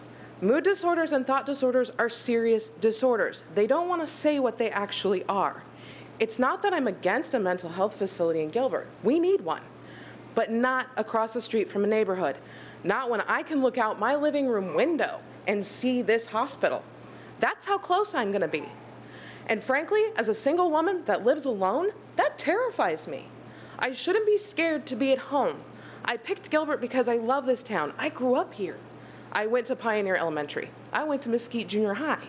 I'm a product of Gilbert. And I feel like all of a sudden I should be scared. And that's not okay by me. I don't want to tell my students I'm against a mental health hospital. I'm not. I'm for it. Just not next to a neighborhood, not so close to schools. Spectrum Elementary isn't that far.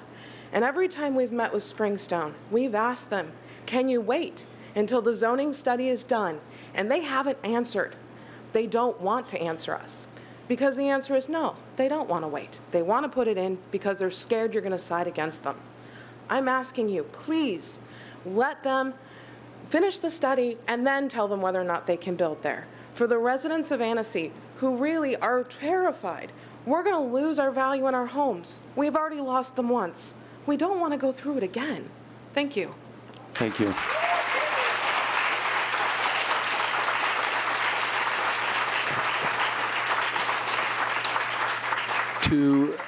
To those who came to speak, thank you. And in case this was your first town council meeting in a public setting like this, this is part of the process where citizens can come and share thoughts and ideas. If it's not on the agenda, council members have a restriction, as noted on the agenda, that we listen. And so we thank you for coming. And if you're not hearing us respond, that doesn't mean we don't care. We appreciate the fact that you came here to share these thoughts. And so with that, Vice Mayor Cooper, I understand that that was the request to speak, and we'll move on to the consent calendar. As noted on the agenda, the items listed on the consent calendar may be approved by a single motion unless removed at the request of council for further discussion or action. Other items on the agenda may be added to the consent calendar and approved under a single motion. Vice Mayor Cooper, what requests do we have on the consent calendar? Mayor, I move that we approve the consent calendar items, since there's no item 9 and 10, this will be 11 to 25, pulling item 15 for discussion, also with a motion to continue item 20 to our October 24th meeting, and bringing item 36 forward as part of the consent calendar now with a recommendation that we appoint Kate Cressy and Niels Krepke to the term specified for the RDC. Is there a second? Second. Okay. Please vote. That's approved with a 7-0 vote. Thank you. Agenda item number 15. Councilmember Peterson. Councilmember Peterson. Taylor. Mayor, I'm not going to say much. We've had our discussion about this, and, you know, great program, bad funding source. Thank you. Okay. Is there a motion? Mayor, I move that we approve item 15 as presented to us. Is there a second? Second. Okay, please vote. That's approved with a 5-2 vote. Thank you. We'll move to the public hearing. Items 26 through 35 will be heard at one public hearing, at which time anyone wishing to comment on a public hearing item may do so. And Vice Mayor Cooper, I believe we do have several comments or requests to speak. Is that right? Mayor, we do on items 28, 29, 32, and 34. 28, 29, was it 30? 32 and 34, those 4 items. Okay, thank you. And let me continue to read then. So in order to comment on a public hearing item, you must fill out a public comment form indicating the item number on which you wish to be heard. So at this point, with the requests that have been made to speak on 4 items, let me ask the council, and so that was 28, 29, 32, and 34. Are there items other than those 4 that council members also wish to have discussion on?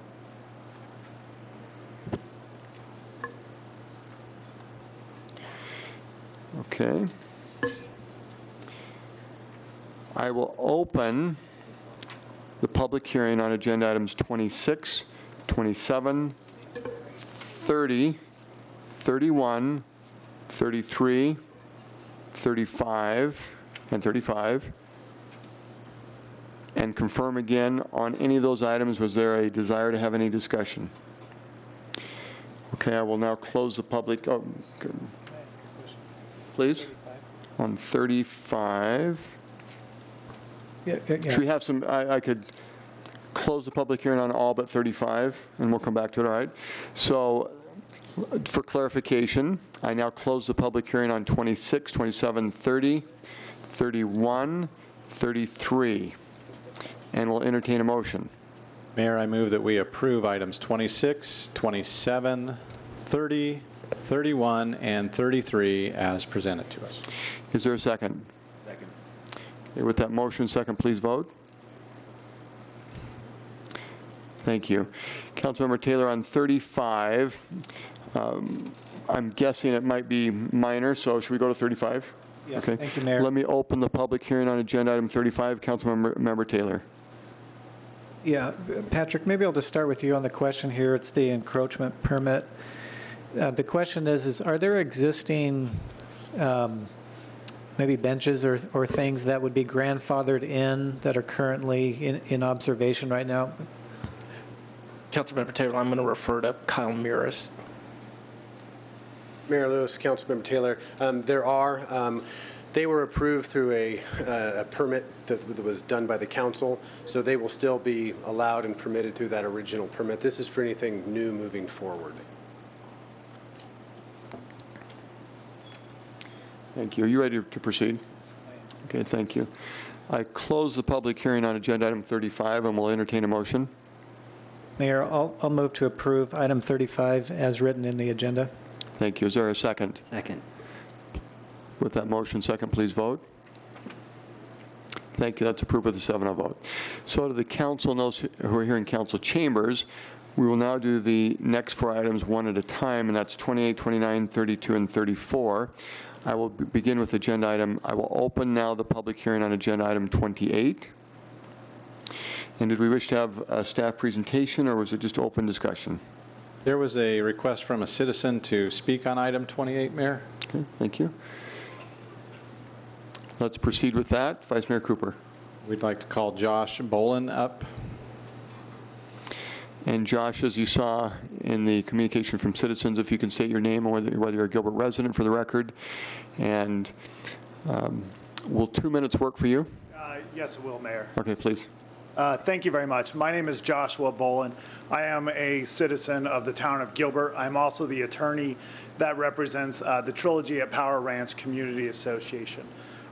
Agenda item 28 before you is actually a bingo application, which I understand is actually an issue of first impression for the town of Gilbert. According to the Arizona Department of Revenue, they make an exception for homeowners associations or community associations to hold and conduct bingo events.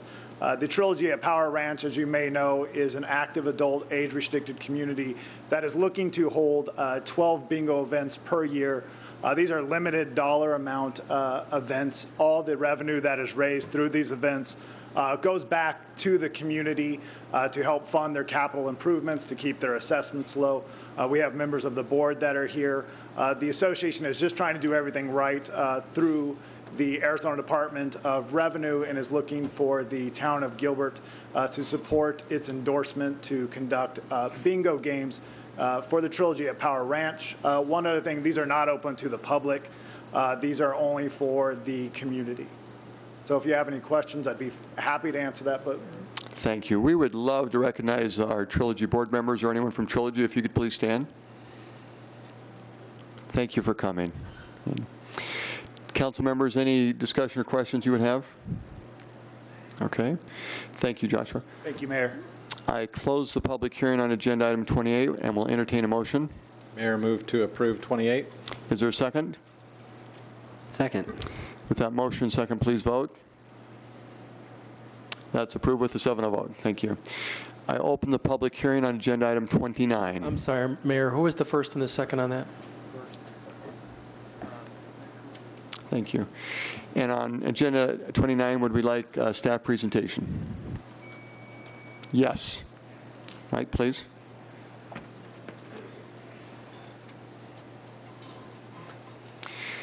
And Mike, for those who are here in council chambers, if you could give that summary as to what the topic is and then proceed, please.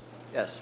Thank you, Mayor, members of the council. My name is Mike Melillo. I am a member of the Development Services Department staff. And agenda item number 29, Z1212, is a request to amend the Town of Gilbert Land Development Code in order to amend the glossary of general terms to amend specifically the definition of political signs. The political sign definition that currently exists in the code is a temporary sign which supports candidates for office or urges action on any other matter on the ballot of primary, general, and special elections relating to any national, state, or local election.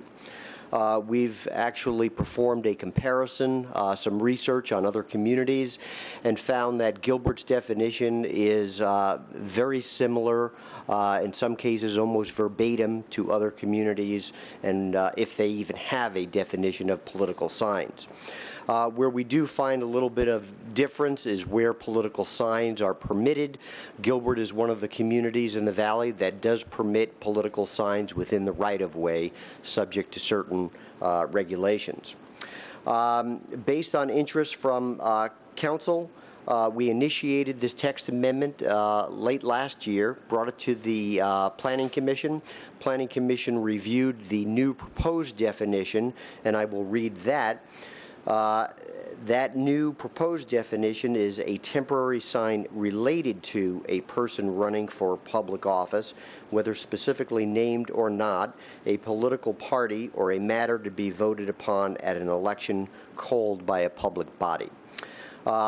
We took this matter to the Planning Commission in 2 study sessions and at a public hearing in September. Staff did, well, at the most recent public hearing, staff recommended denial because we believe that the definition is overly broad and will allow for a proliferation of signs that aren't just political signs within right-of-way and on private property. And when we took it to the Planning Commission agreed and recommended denial unanimously. Staff is recommending denial this evening. There's also the minutes of the meetings with the Planning Commission that are in the staff report, and I'll be happy to answer any questions the council has at this time. Any questions at this time we would like to pose? Mayor. Councilmember Ray. Mike, just for the public, this text amendment does not change the potential, it doesn't change the amount of signs or the dates that the signs can be up. It focuses solely on the content of the signs. Is that correct? Mayor, Councilmember Ray, that is correct.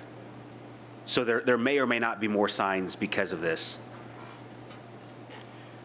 There may or may not be more signs. We just believe that the proposed definition is broader, and so it could lead to a greater proliferation of signs. Councilmember Peterson? If there are no other questions, I would kind of wanted to lead off on that. You have questions? Oh, we have to speak. Okay, I'll defer. Thank you. Councilmember Daniels? Thank you. Mike, are all political signs required to have a PAC or identify who is paying for the sign? Yes, they are. Okay, so I just was reading one of the questions, and it was,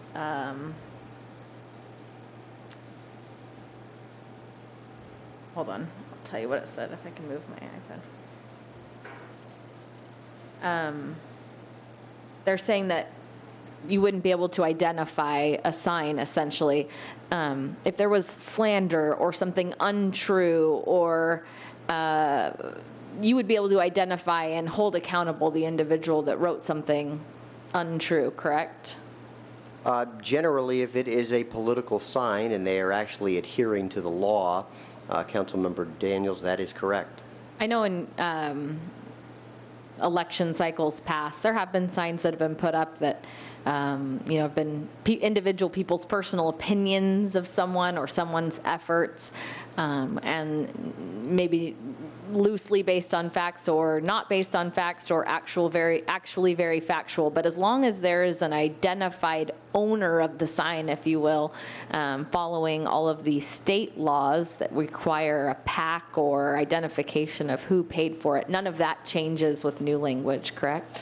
None of that changes with the new language. Okay. And I believe, I'm not positive about this, but I believe that the ones that are located in the right-of-way are the ones that have to identify who's actually placing the signs. I'm not sure if that pertains to the signs on private property. That would make sense. Only things in the public right-of-way. I'm just trying to clarify that we could hold accountable those who aren't following the law. If there's no PAC or identifiable individual paying for the sign, then that sign would be able to be removed within the public right-of-way. Yes. Thanks. And Town Attorney Hamblin, I think you're ready to comment. Mayor and Councilwoman Daniels, as I understand your question, it is a sign that does not have identification on it as to who's paying for it. They can be removed in the right-of-way. But those are ones that do not. The protection in the right-of-way comes when you place the identification pursuant to state statute in the town code. Thank you. Councilmember Cook and then Councilmember Taylor. I have a question for Mike and a question for Susan. I have to put you to work, Susan. Mike, I know in the language here, it talks about a person running for public office. Well, what about signs that might be related to propositions or overrides or anything that's outside of a political office that we vote on? How does that get affected here? Mayor, Councilmember Cook, I believe that is also covered by this, the new proposed definition, because it's a person running for public office, whether they're specifically named or not, a political party, or a matter to be voted upon at an election. So it could fall in, the examples that you gave could fall under this definition as well. Okay. And Susan, my question to you, and again, it's what I call maybe a legal test. A couple years ago, we had an incident where what would have been deemed as a political sign, the language may have been, kind of fuzzy to some and not so fuzzy to others. And I think you're aware of that sign. My question to you, would that sign fall in, would it pass the test based upon this language?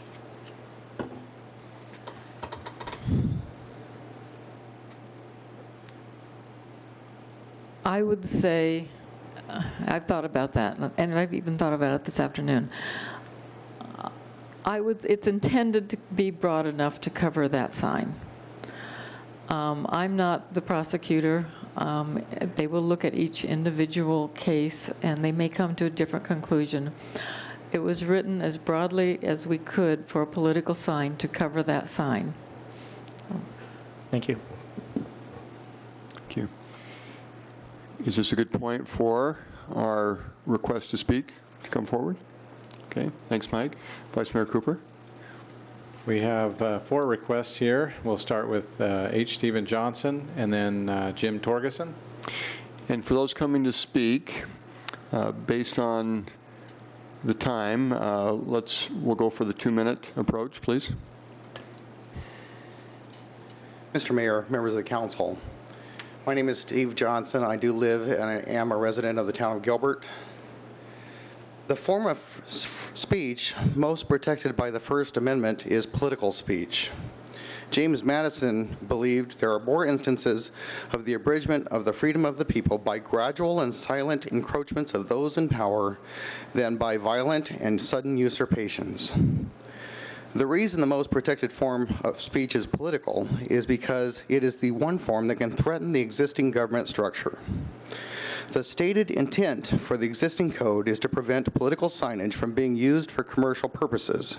If this is the case, then clearly make the distinction in the code between political and commercial speech.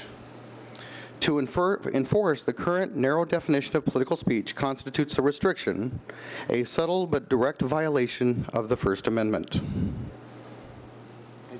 Thank you. Jim Torgerson and then Shane Stapley. I'm Jim Torgerson and I live in Gilbert. I would say the definition isn't quite broad enough. In fact, I would say any encroachment on the First Amendment is not the purview of a town council, and it really shouldn't even be the purview of the Supreme Court. But when you're looking at a sign of political nature, would that include someone questioning Common Core, an educational program being pushed upon each school district in this country? Would somebody not be allowed, because it's not being publicly voted upon, to question Common Core in public? Would they not be allowed to question a town manager that made several bad land deals? There are things that are not necessarily up for a public vote that are exceptionally political in nature. And some people feel the need to say that, because just saying it here or saying it in a letter maybe doesn't get their point across. Maybe they can't afford the Arizona Republic, but they can certainly afford to put their name on something and put it on a corner somewhere for somebody to hear their voice. And to hear a voice about something as simple as Common Core, or to point out something that was disastrous for this town, I think that is the right, not a privilege, but a right of every American to be able to do that. And our founding fathers put things out without names on them for fear of retribution. Now, I understand the law is fairly sound regarding public right-of-way, as it should be, but individuals that are putting out individual signs about individual concerns should not be subject to something as broad as to an election, because none of you are voting directly on Common Core. It's not part of a public election. None of you voted on a land deal. None of the public voted on that deal. Yet it was of extreme concern to some people. And I think that diminishing their concerns is a tragedy. But thank you. And Susan, you look like you'd like to comment, so please. Mr. Torgerson makes some good points. I think this particular ordinance is only intended to cover political signs, which are by their nature related to elections. The signs he's describing could be called ideological signs, which have a great amount of protection by the U.S. Supreme Court, and you virtually cannot regulate them except as to size. For example, in residential areas. And as a matter of fact, your code says all ideological signs are permitted in all zoning districts, so you have very broad protection for ideological signs. So I think his concerns would be taken care of. Thank you. Shane, welcome. Mr. Stapley, and then Jerry McBee. My name is Shane Stapley. I'm a citizen of Gilbert. Based on the comments that were just made by council, I guess I'm a little confused as to why we're even having this discussion then. As I understand it, the way the policy is being proposed, it comes to a razor-sharp edge, and that razor-sharp edge is not with regards to right-of-way, because all of that's already taken care of. It comes down to what's the intent of the sign, and what is the sign, what are the contents of the actual sign. So long as it's signed by somebody or indicated who's put the sign up, it's legal. And so then, so long as the sign previously and now currently, so long as the sign tries to convince you to or sway you of one opinion or another, it's allowed. And yet, if there is no swaying one way or the other, it appears to be not allowed. And why would that be? Certainly we are familiar with, and Councilman Cook brought up the sign from the past. The question should be asked of this group, was that sign political in nature? Under the current policy, that sign is not allowed. Under the policy that's before you for acceptance tonight, that sign would be allowed. Does that sign have any kind of political impact? Does that sign from the past that would now be allowed carry any kind of weight in an election?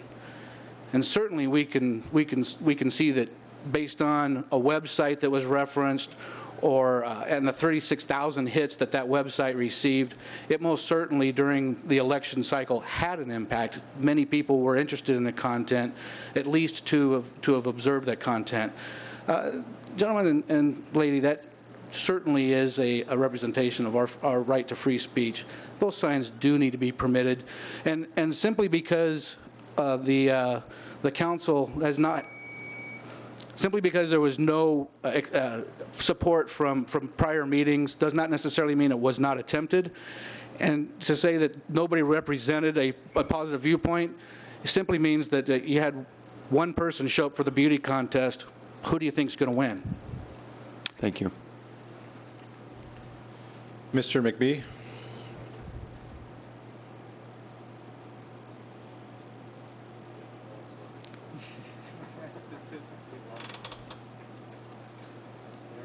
Good evening, Council. My name is Jeremy B., and I am a Gilbert resident. I've been here for some time. And happy birthday, Mr. Mayor. Thank you. Good. You need to get some of that gray out there a little bit on the side. It's popping out. Anyway, let me address this very simply, very quickly, and not very long.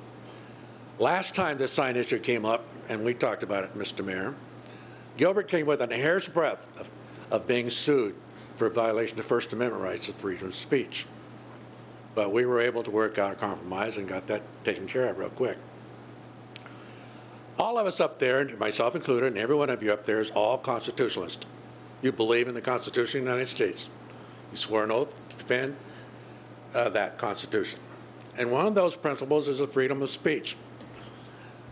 We need to protect that at all costs. There has been many a man and many a woman lost their lives in the defense of that particular petition, freedom of speech.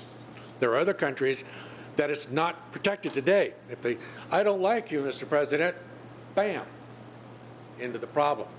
We don't do that in the United States, do we? We allow you to express your views, your opinions. We may not like them.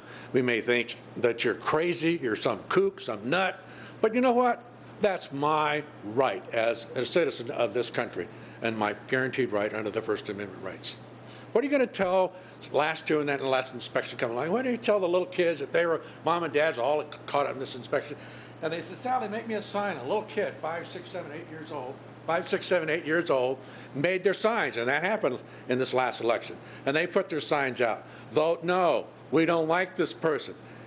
And they made them themselves. Are you now going to tell this little 5, 6, 7-year-old kid, if you don't do that, we're going to put you in jail or fine you? I think you're stepping on a lot of stuff. And the Arizona Revised Statutes, you can drive 2 or 3 18-wheelers through that law. You want to find out? Screw with our First Amendment rights, and we will challenge you in court. Thank you. Any other requests? Okay, thank you. Councilmember Peterson. Thank you, Mayor. I very much agree with the comments about First Amendment rights, and I appreciate all of those comments.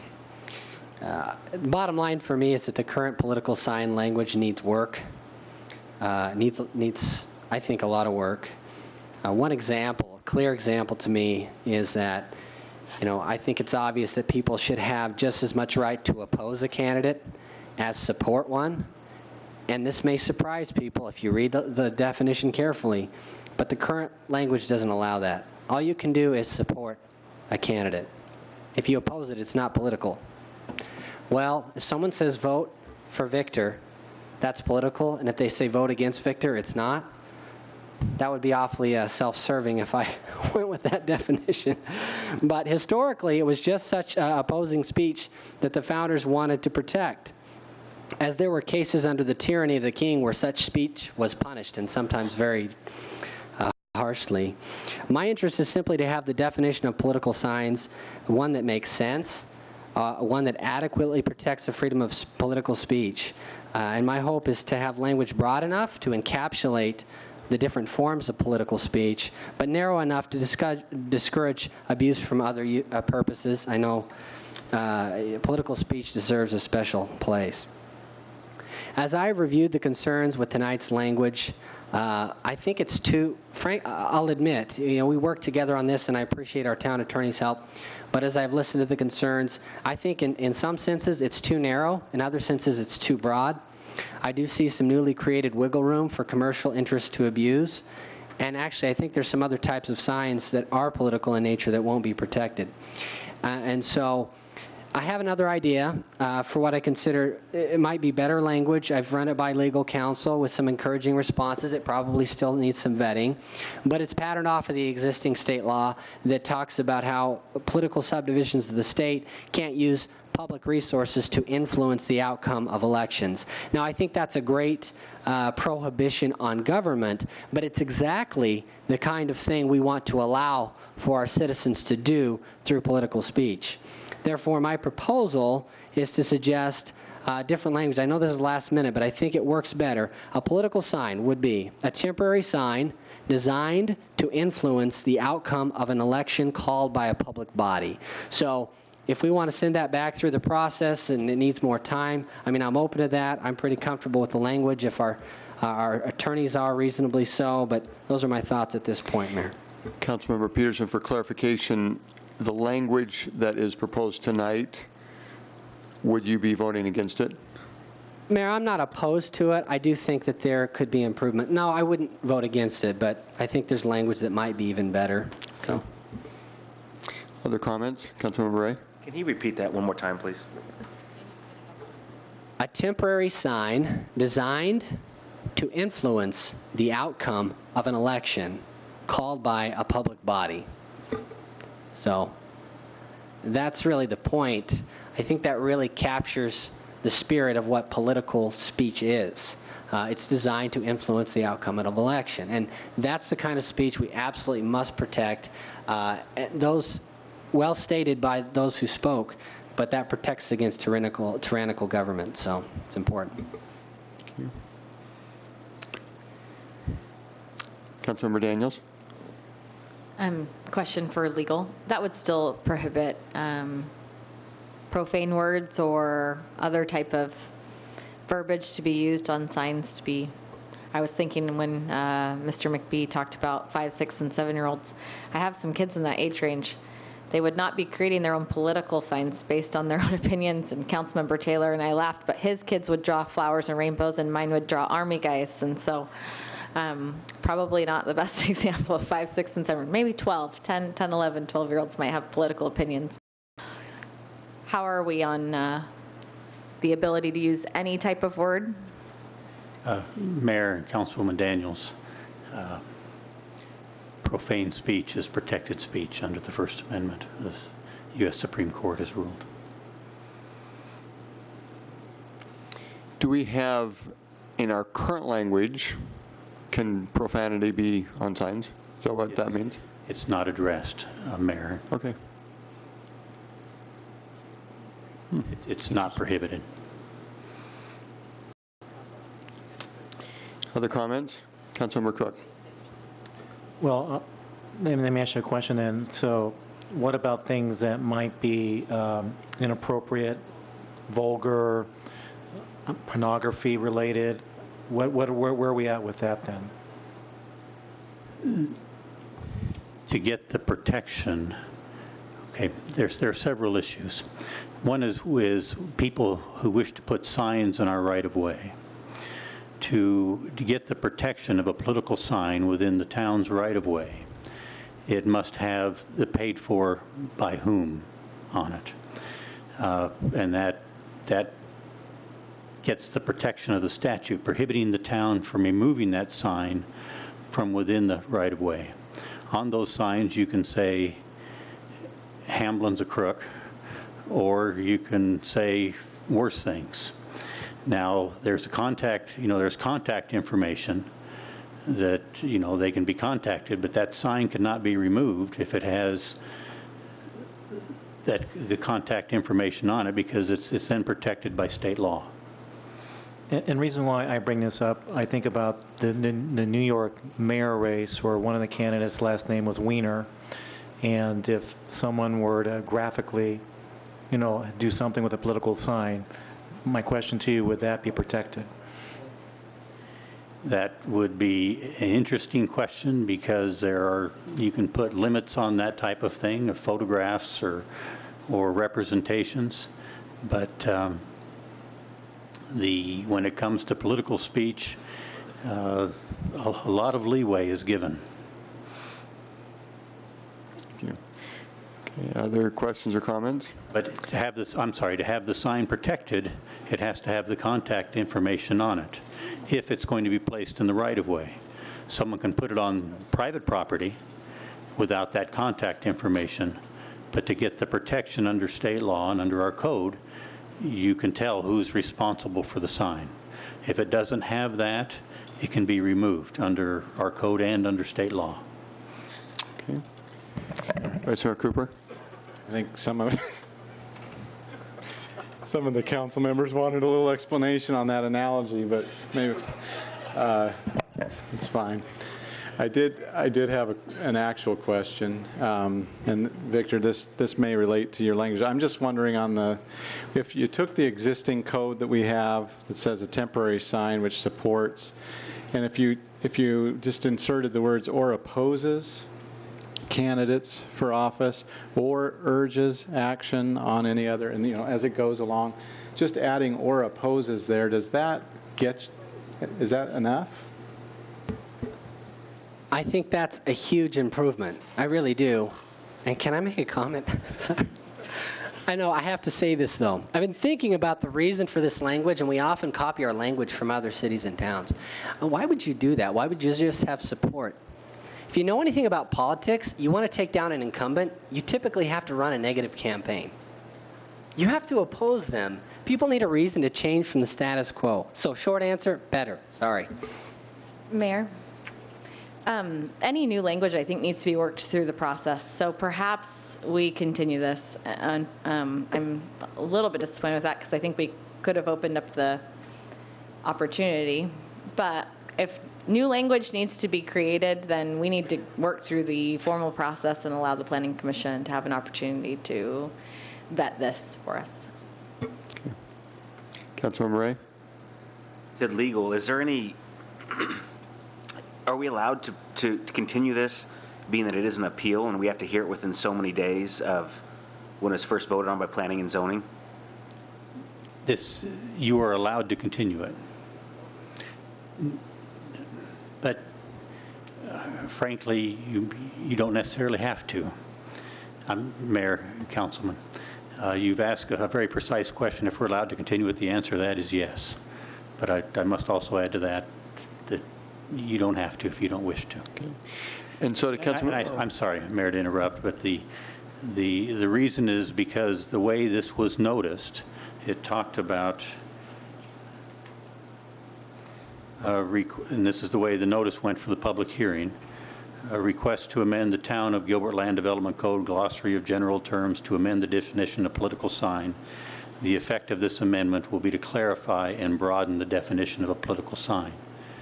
And so we can work within that purview tonight, or if you prefer to discuss this further or have further legal analysis, or come, have actual language in front of you at the time the vote's taken, as opposed, in legislative format, it can be continued.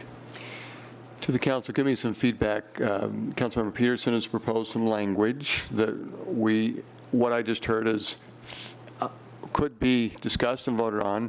Councilmember Daniels has also given a good suggestion that sometimes from the dais, when we are trying to help, it has an act such that it would make sense to vet it. And so give me some thoughts as to which direction council members would like to go. Vice Mayor Cooper?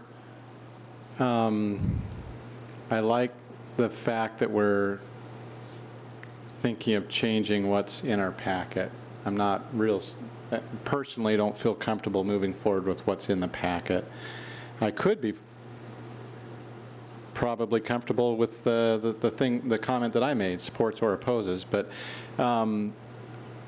what I'd like to vet out the other comment that you made, or the other language, just because I hate making kind of knee-jerk reactions to new legal language here on the dais. Councilmember Taylor? Yeah, Mayor, thank you. Yeah, I would support the wording that Councilmember Peterson. I think one thing I like about it is consistent with other state guidance on this particular topic. I think that's where it has some strength. Plus, it's very, very wide, and it gives as much latitude for our citizens to express their First Amendment rights as possible, and I'm definitely a champion of that. So I'm okay voting on that tonight. That's acceptable for me, but I do see the wisdom in letting it go maybe back through other commissions, and maybe more of the citizenry can process it and also buy into it, because I think there's some strengths there. Sure. Councilmember Cook? I'm in favor of the language that Councilmember Peterson and Councilmember Taylor said, but I'm okay in going through the vetting as well, just to make sure that.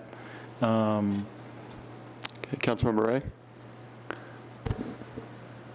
I agree with what's been said by Councilman Cook and Taylor.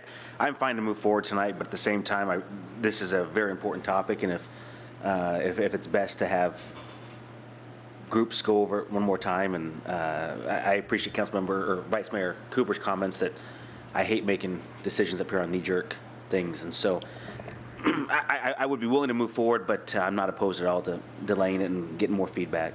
And may I just clarify my suggestion? Really, it's more of I don't really foresee it going back through commissions and that kind of thing. I think we've got, if we could just get some legal eyes on it with a little more time, unless, So if we just took that language and asked legal to look at it without doing commissions, that could even come back next time? Mayor Lewis, Vice Mayor Cooper, that's correct. Okay. Just one more question. Councilmember Peterson mentioned the corporate loophole that may still be included in this language, and how would we address that? That's one of the things that I would love to have legal look at to help us make sure that the language does what it's intended. I always worry about unintended consequences when we come up with new language here, and I don't know, I haven't run through all of the possible scenarios. And I do know from Planning Commission, that was the number one concern, is that somehow a sign could be 90% still an advertisement and somehow keep it still political. And is that what you're asking, is to make sure that that is addressed and that we have the right language to overcome that? Councilmember Taylor? I agree with that. I would just parse it in one way. At least I think businesses have a right to speak as well. So I would be comfortable with wording that allows them to express a political position, but I do agree that the advertising element needs to get out. That's really not the idea here and what we're trying to define. Okay.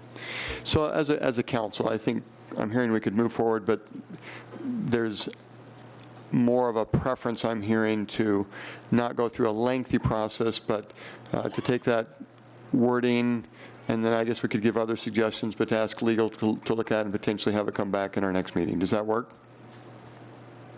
Thank you, Mayor. First of all, thank you for the idea that we could go quicker than we did last time. I think it took too long, and so thank you. I would appreciate that as well. the quick point about the commercial, I'll give you the example that this one I think solves. They said, what if there was a sign that said it says, Obama likes our sushi, and then they put their company name. Well, that's related to a candidate on the ballot. But if you think about it, that's not really influencing the outcome of an election. That's an advertisement. But on the other hand, if a business says, we support whoever, and then they put their name on it, they are trying to influence. So I think, again, this language, I think it pulls out some of the new wiggle room created by the language proposed on the agenda tonight, but I think it also allows the politically intended speech to still take place. Okay, thank you. What, with council support, and I realize we could go a couple of directions, but the recommendation I'm hearing is that we will close the public hearing on 29 and ask language to be given and analyzed for our next meeting. So I close the public hearing on 29. And I open the public hearing on 32. Mr. Mayor? Yes. We need to have that continued to a date certain. Thank you. The next meeting is the 24th of October. I'll entertain a motion. I move to continue item 29 to October 24th. Is there a second? Second. With that motion second, please vote. That's approved with a 7-0 vote. Thank you. So I now open the public hearing on agenda item 32. And Mike will ask you to give a summary, please.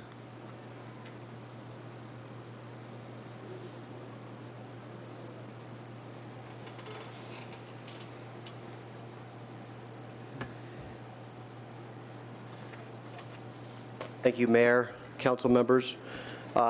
This is not a zoning case, so it's a little bit unusual. It's actually a proposed resolution in your packet that would establish an arts, culture, and entertainment district within Gilbert's Heritage District. Give you a little background on this. An arts, culture, entertainment district in our downtown is basically a tool. It's a planning and an economic development tool that can be used by cities and towns throughout Arizona. It was created by the state legislature in 2010, further amended in 2012. The entertainment district only applies to liquor licenses that are restricted from locating within 300 feet of a church or a school. Currently, as you are probably aware, there are 6 categories of liquor licenses that are restricted in this way from locating within 300 feet of an existing church or school. And this new legislation that was passed in 2010 basically would allow that 300-foot distance to be lifted on a case-by-case basis. So having this type of an arts, culture, and entertainment district in Gilbert would provide more local flexibility to what types of liquor licenses can locate next to these facilities. This is a map. I don't think it shows up very well here, but I also have one that I can put up on the overhead projector. Basically, we're looking at about 108 acres out of the 215-acre Heritage District, so about half of the area. Within this area, the Town Council may, on a case-by-case basis, approve an exemption from the distance restrictions, the 300 feet, for churches and schools that are located nearby the proposed liquor licenses. So within the district boundaries, within that 108 acres, if that is the boundary that the council approves, the state liquor license 300-foot separation distance or buffer is lifted. Mike, please go back, and you may have another map. In the council communication, it was a little bit hard to see with the black and white. Wanted to clarify, there was discussion with the school district, and so a change was proposed, and is that in the current plan?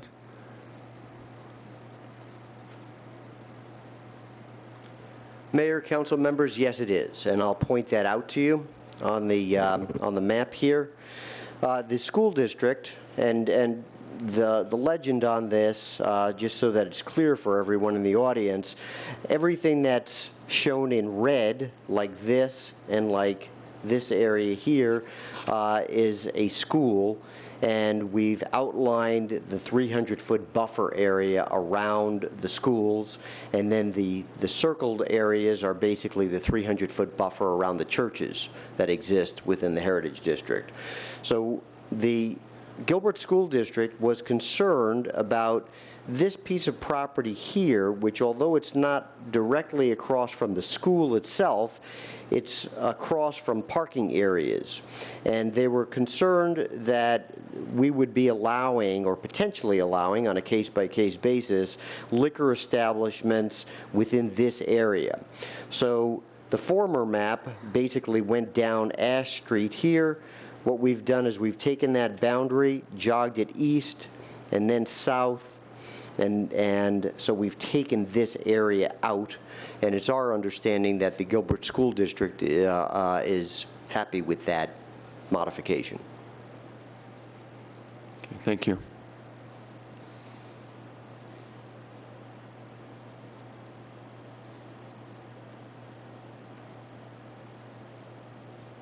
In terms of community outreach, we held an open house meeting on June 17th.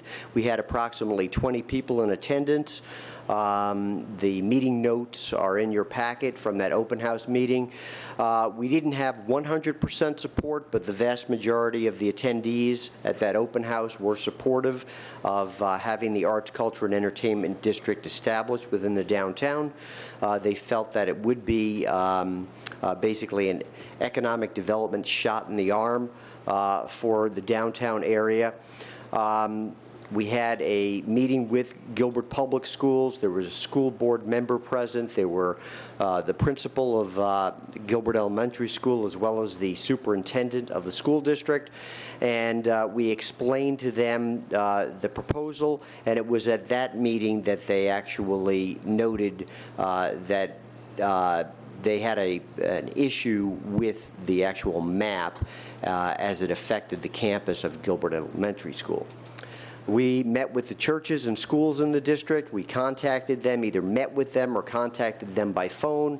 All of them either were supportive of it or had no comment.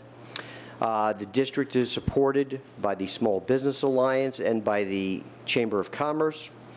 And we also took this to the town's Arts, Culture, and Tourism Board, as well as the Redevelopment Commission, and both of those groups are supportive as well. Potential benefits basically reduces state regulation on town redevelopment activities for art, culture, and entertainment uses. And the reason we throw arts and culture in with entertainment in the title of this is because it's specifically mentioned in the legislation that was passed by the legislature in 2010. This will provide a policy tool to help activate the Heritage District. There are many goals and objectives, as well as the overall vision for the Heritage District, that talk about activating the district, making it a vibrant area where businesses would like to locate or relocate to. This will allow case-by-case review, so it's not an automatic approval of the 6 different types of liquor licenses. Each of the liquor licenses would still have to come before the town council for a recommendation, the same as they do now. It's just that it allows the council to make decisions that they are precluded from making at the present time. And it provides an opportunity to create a full-service downtown with a variety of uses, not all of which could locate there under the present conditions. With that, unless there's any questions on that, I'll switch back to the map, and I will take any questions that the mayor and council has, and thank you. Councilmember Taylor? Mike, can you clarify the exact types of liquor licenses and the exact types of businesses that would be prohibited or that are currently prohibited? Mayor, Councilmember Taylor, there are 6 different types of liquor licenses which are impacted by this. And before I go into those, let me tell you what's exempt. Government is exempt, hotels and motels are exempt, restaurants are exempt, and special events are exempt. So those can locate currently even within 300 feet of a church or a school. The ones that are regulated and are not exempt, but you could review on a case-by-case basis, would be Series 3, domestic microbrewery, Series 4, wholesalers, Series 6, which is a bar, Series 7, which is a beer and wine bar, Series 9, which is a liquor store, and Series 10, which is a beer and wine store. So restaurants are in the clear already right now, currently. Restaurant that has a bar on the side but serves, mostly food. That's correct. Those are good, so we can, okay, thank you. Councilmember Cook? And again, if I understand correctly, the tool is to allow the council the ability to choose or not choose the type of businesses that these particular ones that you mentioned that are restricted, that we could decide to do or not do, correct? Mayor, Councilmember Cook, that is correct. Now, let me ask you a question. I know that sometimes if we were to vote no on a liquor license on the agenda today, that goes back to the state, and the state reviews that. The state could go ahead and issue a permit, even though this council has voted not in favor of that liquor license. Is that correct? That is correct. My question is this: if we allow, obviously, this to go through, and if the council decides that we don't want that particular business to come, does the applicant have the ability, because we have this now as a new part of our code, do they have the ability now to go back to the state in a kind of an appeal process? And could the state overrule our decision not to move forward? Mayor, council member, I believe, and based on the information that we have from our attorneys so far, I believe that they can. I don't think that we have a formal opinion on that from the attorneys, and I believe that they are still researching that issue. But I know for a fact that we have had situations where we have recommended denial, or the town council has recommended denial, and the state liquor board has basically granted the liquor license. Ultimately, the final decision was. Mike, let's get some legal thoughts on that. And Councilmember Cook is asking questions about distinguishing between, on this case-by-case basis, whether business would be approved, and then the normal process that we're used to whenever there's a request for a liquor license. So that's what I heard in your answer, and we'll get it clarified, is that separate from the liquor, it's just the business. And a business the council may not feel it's appropriate to have that business there, and that means that they could appeal if maybe liquor was involved. Is that correct? Mayor, Councilman Cook, anticipating this question, I asked Kelly Schaub to research it this past week as the issue arose.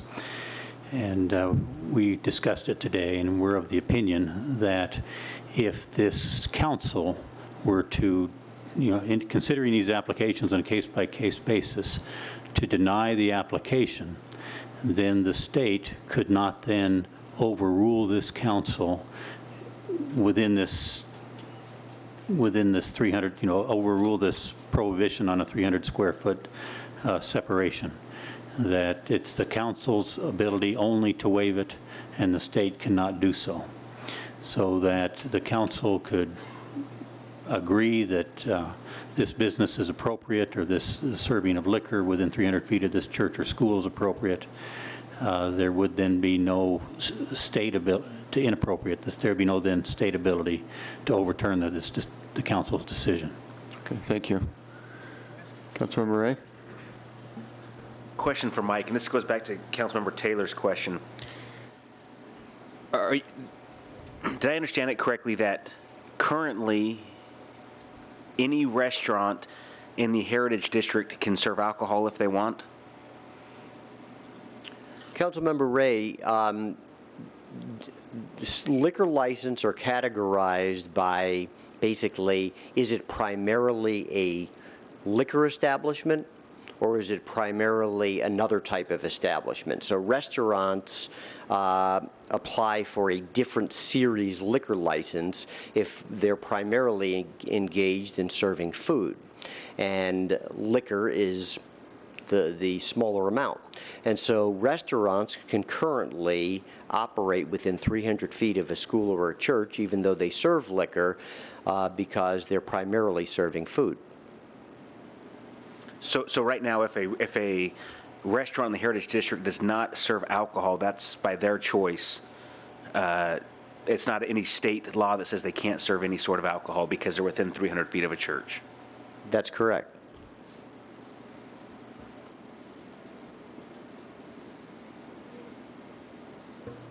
Any other comments at this point before we have public? Jared or Councilmember Taylor? I'd like to just follow up with council here.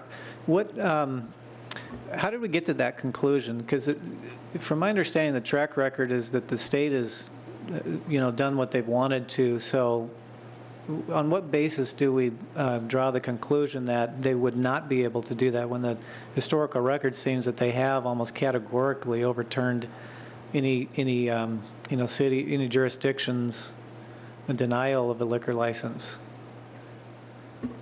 Mayor, Councilman Taylor, that's based on the review of the statute by Kelly, and then discussions we had earlier today with Kelly, Susan, and I, that the only entity that can waive the 300-foot separation requirement is the town, and the state is not able to do so, given the way the statute's written. And again, that's a business. If someone applied with the normal liquor request and the town did not approve it, that could still go to the process that is used if just liquor is involved. Mayor, members of the council, if the only subject I'm addressing is waiving or exceptions to the requirement for a 300-foot separation between schools and churches. And the state doesn't have the authority to make that exception, however the town does. Now, I'm not sure, Mayor, if I quite understand your question with regards to business. If, a business comes in, a bar comes in, and it's within 300 feet of a church or a school, this council would consider that within this proposed district, entertainment district. This council would consider that and either approve it or deny it. And I'm not sure I'm answering your question, Mayor, with regards to business. Well, I think back to when Mike was talking about the case by case. And this is before the businesses come in and they've asked to come to the Heritage District. The case by case basis gives the council the option to say, no, we don't want that business, or great, come on in? Yes. Okay. I mean, and they come to you not with a business license, they come with you to have a type of a liquor license to either have a beer a bar or a liquor store within this normal separation. And you can consider those applications. And some you may want. You conclude, yes, a brewery or a bar would be a good a good fit for that intersection or that corner, but a liquor store would not be. And you could there either approve it or deny the ones you he wanted within that district. And what you're approving is the ability to waive the 300-foot separation requirement within that district, and you consider those individually case by case. Thank you. Councilmember Daniels? I just want to clarify one thing then. Mike Malillo, can you help me? It's my understanding that these are two totally separate processes, is that a business will come to us first for a conditional use permit in order to waive the 300-foot requirement, and then they'll submit their liquor license separately. Is that how that process works, or that's what I was under the impression? Mayor, Councilmember Daniels, no, we're really not talking about conditional use permits here at all. So I'm a business and I own a liquor store, and I would like to know how do I apply for my permit? If you're a business and you'd like to open up a liquor store within the Heritage District. Right, we're talking about. So under the current regulations, if your liquor store, if the site that you've chosen happens to be within 300 feet of a school or a church, you can't operate there. So you don't even have the potential to have the council recommend approval or denial, because it's just simply not permitted. However, if we establish the entertainment district, it allows the council on a case-by-case basis, reviewing whatever criteria you review with respect to the liquor licenses and perhaps the track record of the particular liquor store, to lift that 300-foot restriction and recommend approval of the liquor license. So we're primarily administering this function to waive the 300-foot requirement simply by recommending or not recommending a liquor license to the state board. Correct. Mayor, I was under the impression this was two separate processes, and that there was going to be this very public process to do a conditional use permit. That's what I was always under the impression, that we were going to be having that opportunity. And so I think I'm a little bit confused at this point. I thought there was going to be proper vetting of the actual business, and then we would move forward with the recommendation or not recommendation of the liquor license. So. Okay. Councilmember Peterson? Mayor, it's not a conditional use permit, but the same kind of a public process. It would be on an agenda. It would be in a public hearing, and we could consider concerns at that time. The same way we might do a conditional use permit. But I know it's not a conditional use permit, but the public process that would precede it, and the ability for us to deliberate and to direct staff to collect information and perhaps continue for further deliberation, that would all still apply to this kind of process, would it not? Mayor, Councilmember Peterson, yes, that's correct. You have liquor licenses. You had liquor licenses on your agenda this evening, and it's part of the public hearing process. You can take public testimony, and you can make your decisions based on that. Councilmember Ray? Question for Mike and/or legal. Going back to the comments as to whether the state board can change our or go with our recommendation or not, has anyone contacted the state board and asked them what their interpretation of this is? Mayor, Councilman Ray, we have not. When I say we, I mean legal staff. Now to the council, is this a good time to have our 4 citizens who are requesting to speak come forward? Okay. Vice Mayor Cooper, and it looks like a 2-minute window for each one. Okay. Amy Peterson. And then Jim Torgerson after that. Amy, thank you for your patience. Mayor Lewis, Town Council members, my name is Amy Peterson. I'm a member of Gilbert, or a resident of Gilbert. I would start by saying clearly there are too many questions that just got raised. So I would ask that this definitely be researched further. We definitely look into the state question if they really truly cannot appeal your decision. My next statement would be, when would it ever be a good idea to locate one of these businesses within 300 feet of our school? Now, to me, it looks like there's plenty of other space, not in those little circles, to locate some of these businesses and still have our downtown thrive. It's kind of, and I believe we kind of went through this, I don't mean to beat a dead horse with the Springstone thing, but I think that these laws and ordinances are in place for a reason, to protect our schools. We have children in there. And as he was speaking, while I can appreciate it, I would love to see our downtown Gilbert grow and thrive. But as he's thinking, I just came from the Midwest and the South, I'm thinking of Nashville, downtown Nashville. I don't know if anyone's been there, but now that's probably an extreme, so maybe we'll talk about Scottsdale. But they're having all kinds of issues reining this in. So to me, this is opening up a lot of flexibility for unnecessary purposes.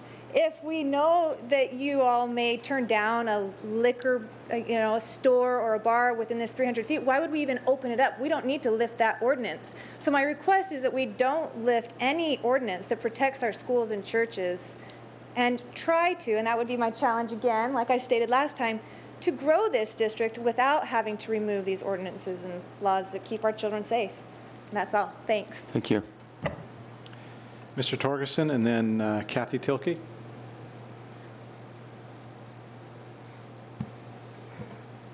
Again, Jim Torgerson. I live in Gilbert. I'm on the redevelopment committee and the person that brought this to the redevelopment committee. It may take a little longer than 2 minutes. First of all, you are incorrect. A 60-40 split, it means 40% of the food at a it must be food at a restaurant. If you're down to 37%, you have 3 months to correct it. If you're 33%, you automatically have your license revoked. You can serve up to 60% liquor and be safe at a restaurant. So that's the first thing. After conferring with my liquor attorney, who wrote most of Title IV, I will tell you that the town is giving the permission to grant the license. They cannot be overridden on granting it, but they can be overridden on denying it, because the choice to bring it forward becomes solely the property of the council. Now, the purpose of supplying this tool was not to supply liquor stores and a bunch of drunks, but it was to be able to take certain areas that are now not viable, such as if you took the corner of Page and Gilbert, or you took, let's say, a Clements location. Those are very prime real estate locations to put a microbrewery or a wine bar. I don't think anybody here is thinking about a biker bar or something where people are sloshed from 6 a.m. till 2 a.m. It would have to go through its normal processes. But as we're considering bringing in a Catholic university, which will most certainly have a chapel on site, that will take up, who knows, 5 acres, 3, 8. It'd be kind of interesting to see how much more Gilbert Frontage Road would not be able to accommodate those uses. This is not trying to turn this into a red light district. It is simply to allow a prudent council to review a situation and see if it's something that the overall community could support. And it would have to be within reason, because if it was found to be something that was not within reason, I don't think you could get 4 of 7 of you to vote for that. It is simply a tool. It is not baby seals going to die because we've brought forward a recommendation for an entertainment district. It's simply a tool. Nothing more, nothing less. It's not a recommendation to pollute Gilbert Road with nothing but drinking establishments. But keep in mind, if something is as positive as a Postino's sank to 39% food, and there's a lot of drinking. I mean, I don't know what his percentage is. I've never asked him. It's none of my business. They would probably need to apply for a beer wine license. Would you want to close that because they were at 39% instead of 40 or 45% where they probably are right now? I don't think that would be productive for anyone. And who would want someone not to rent to a church use because they felt the property would get a higher dollar value in one of their other suites if they were to rent to a bar. Jim, thank you. Kathy Tilkey and then Kayla, do you wish to speak tonight? Okay, Kayla Kohler. Good evening, Mayor and Council. Kathy Tilkey with the Gilbert Chamber of Commerce. First, I want to say we spent a lot of time with staff, and we appreciate all of their input. And I really think that Mike covered a lot of our points. You have a copy of our memo. I think the key here is that while the liquor license portion of this is getting most of the attention, I tend to agree with some of the other speakers that this really isn't about liquor. This is about an entertainment district and what we can do to make our downtown even more vibrant. At the Chamber, we'd prefer that you expand that entertainment district, because when you start looking at the map and you look at those parcels, if you're going to have something really dynamic happening down there, they're going to want to take that whole parcel, and to limit what they're going to be able to do on there without having the entertainment district in place, I think is going to limit our ability. If you have a school, a university coming downtown, you're going to change the dynamics, and there's going to be a lot of excitement coming before you very quickly. And we need to be prepared for that, so that and we've talked a lot about not slowing down the process of economic development. If we don't have this in place, and like I said, I'd like to see it expanded, but at least this in place, it's going to slow down development downtown. And so we think it's a great economic tool, a great way to market downtown. I think that you're very well protected on the liquor issues. I love the fact that you are waiving that 300 feet or choosing not to. So that whole public process is in place. And so I'd like to kind of move away from the liquor a little bit more to the bigger picture if possible. So thank you very much. Thank you. Kayla? Hi, Mayor Lewis, council members. I'm Kayla Kohler. I'm the executive director of the Gilbert Historical Museum. And I'm here representing the board of the Gilbert Historical Society. And as the oldest cultural organization in Gilbert and housed in the Heritage District, we are in favor of creating an arts, culture, and entertainment district. We believe that by doing so, that the district can be marketed to bring future projects to Gilbert that would further economic development. It's our understanding, and this has been said here tonight, that there will still be a process to allow proper vetting by the public and the council on a case-by-case basis. Some requests might be appropriate and some might not. But don't limit the possibilities before they're even presented. That's what we're asking. By not creating this district, it could stifle further growth in the district and in the arts and culture arena, and that could negatively impact the quality of life issues in Gilbert. So we strongly urge you to create this arts, culture, and entertainment district. Thank you. Thank you. Is that the list? Okay, thank you. Back to open discussion. Councilmember Peterson. Mayor, this is a very interesting topic tonight. I spent a lot of time thinking about a lot of things, but this one certainly has occupied much of my time.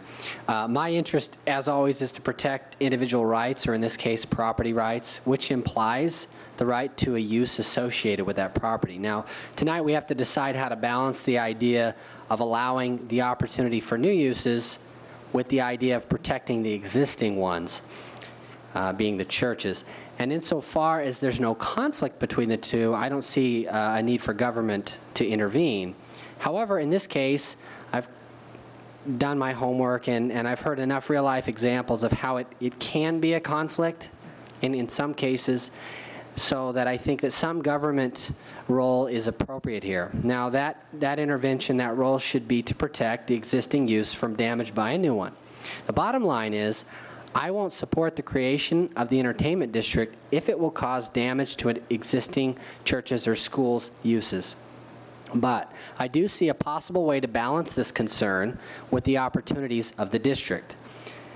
This is the way. So the law currently allows a church to locate next to a bar without having to adhere to the separation requirements. So the law is designed to protect the churches from the bars and not the other way around, and that's appropriate. But anyway, I believe this design is good and that we could use the same kind of model for the district.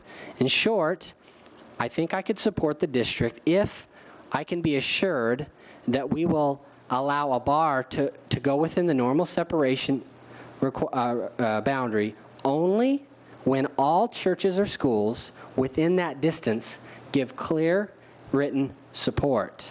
So those are my thoughts, and I don't know if there's anything that can be really binding on our future decisions, other than if I could get some kind of a clear agreement from other council members. That would be a way I feel like I could support the entertainment district, because I do trust the integrity of these council members. Are we able to do that? Mayor, members of the council, you were not. You were not able to pass a law that binds the discretion the statute will give all the other future councils. Okay. Mayor, I know that it's not binding. I'm clear on that. But a public statement of, yeah, we would defer to the wishes. If even one church or school felt damaged by the new use, we would disallow. That's all I'm looking for is a statement. I know it's not binding. It would be, Mayor, members of the council, Councilman Peterson, it would be a statement of no legal effect. Okay. So it would be more of an informal statement that a council could talk about, but I guess the new council comes in and it would be start from scratch. I suppose that's true, Mayor. Okay. Other comments? Councilmember Taylor? Mayor, thank you for the time. I've got a number of comments on this, having gone through this process with my business, in downtown Mesa. And, definitely appreciate the comments from the business community and staff. But I don't think that the public has really heard all the information. And I have requested staff a couple of times to add additional information, because there's more to this than business. And I'm very supportive of business, and that's not a secret. But there's another side to the coin, and what I found is interesting in the coverage of this was there was no cross-fertilization with the same exact topic that was happening just a few miles down the street, which is in Scottsdale. But and Jennifer, if you could help me, I've prepared some notes because I think it's important for the public to get additional information so that we have a more well-rounded package here. Because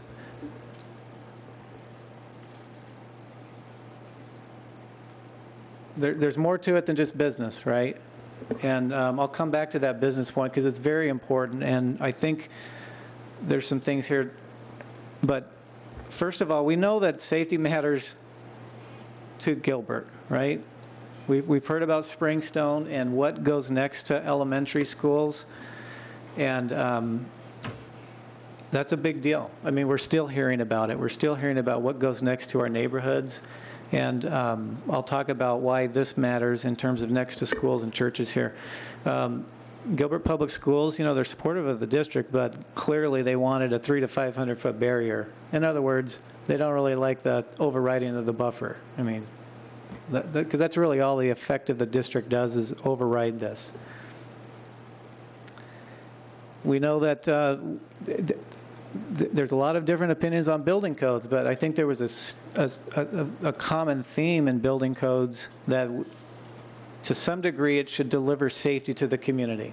What level is kind of the debate. But that theme of safety matters. It matters to the community, and I was disappointed that we didn't really see the risks in the public communications coming from staff. So I wanted to share some of those and see how that might influence our discussion. We're dealing with liquor licenses and alcohol, so I thought we would be interested to know that in a 2011 study, Arizona led the nation in underage drinking. 26.5% of youth in Arizona binge drink. 21% drink alcohol before the age of 13. And alcohol is the drug of choice in the United States. We hear a lot about heroin and how bad that is in Gilbert, but this is by far and away a bigger problem in our community. Some additional facts here is that there's sometimes this narrative that churches and schools turn off at 5 o'clock at night. This is a big thing that we hear with the entertainment district proposal, but it's just not true, because we want to activate the downtown. We all want to do that, but I would just remind everyone that there's a lot that goes on in these facilities at night when more of the activity in these types of facilities ramp up. And you can see the list there, and you've all been to a number of those. And then I will also mention here that some businesses will choose not to locate inside entertainment districts. And I'm going to touch on the Scottsdale experience here as well. And yeah, Jennifer, let's go to that. While we're teeing this up here, I had a visit with a council member in Scottsdale, and that's an observation he says in their entertainment district. Now, technically, it's different than this, and you'll see. So it is not the application of this 2012 legislation, but the effect is the same. So that's why we are actually lucky to be able to open up this window and see what the proliferation and concentration of these types of facilities might lead to, and what Scottsdale's wrangling with. He says all the churches and schools have moved out. They don't consider locating in this particular location because of certain things. And Jennifer, can we play this clip here? This is a very recent clip from that we can see online. That I realize this is a very drastic example of what happens, but again, we're building for the future here, right? And so we should be aware of what might happen. Violence in Scottsdale, a stabbing overnight outside the popular Martini Ranch, and now city leaders want to force nightclubs and bars to improve security. Welcome to EVB Live. I'm Scott Light. And I'm Tram Mai. This was the second stabbing at Martini Ranch in 4 months. In February, if you'll remember, former ASU football player turned bouncer Tyrese Thompson was stabbed to death. Kim Covington live with the lead on what seems to be a slow push to prevent acts of violence there in the heart of Scottsdale. Kim? Well, I'm standing in front of Martini Ranch. We're waiting on a response from managers over concerns for improved security and increased security. About 4 months ago, Scottsdale bar owners and Scottsdale Mayor Lane met to discuss it following a fatal stabbing here at Martini Ranch. And after another stabbing, the same place this morning, the mayor is hoping a new city ordinance can force change. The latest stabbing at Martini Ranch in Old Town Scottsdale happened just after 2 a.m. Police say a man was stabbed multiple times as he left the nightclub. The victim just had surgery, and police say his injuries are no longer considered life-threatening. Still, Mayor Jim Lane wants a city law to add more security at nightclubs and bars. At least one guard for every 50 people with clearly marked shirts. And bars will be required to hire 2 off-duty cops if they have 2 or more public safety problems. Those are the suggestions from businesses and the mayor. The public will be invited to add their ideas. More security, the more eyes, the better. I always used to get nervous, like when I would go. If it's really crowded, they're not gonna be able to tell what's going on. The fights break out. I don't know what they can actually do that'll make a difference. I'm not going to the place where a murder earlier in the year and somebody else was stabbed. I'll go to a different spot. That's just what Scottsdale's Convention and Visitors Bureau doesn't want to hear. So they welcome improvements. I think a lot of what can be done is to ensure that police presence remains really strong in downtown, that there is clean streets, great lighting. Joy was at Martini Ranch last night before the stabbing and doesn't think any of those ideas can prevent future problems. I don't really think there's anything the mayor can do. I mean, if it's drug related or happening outside, there's nothing they can do inside to make the people safer. Now, there are about 80 bars and nightclubs in Scottsdale, and the owner of at least one of them, the Firehouse, which is right across the street, says he's already implemented changes by adding lighting and hiring off-duty police officers.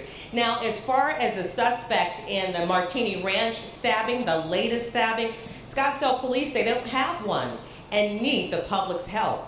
Back to you.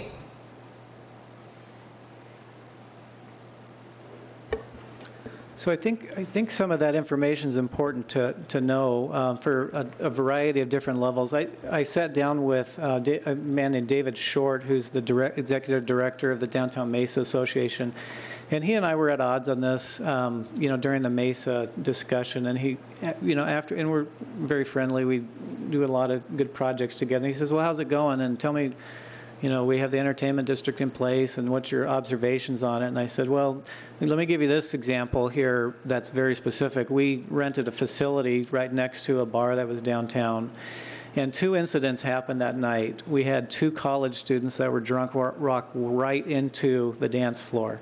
Now, fortunately, the adult chaperones got them out of there quickly. We didn't call the police. I mean, nobody was harmed.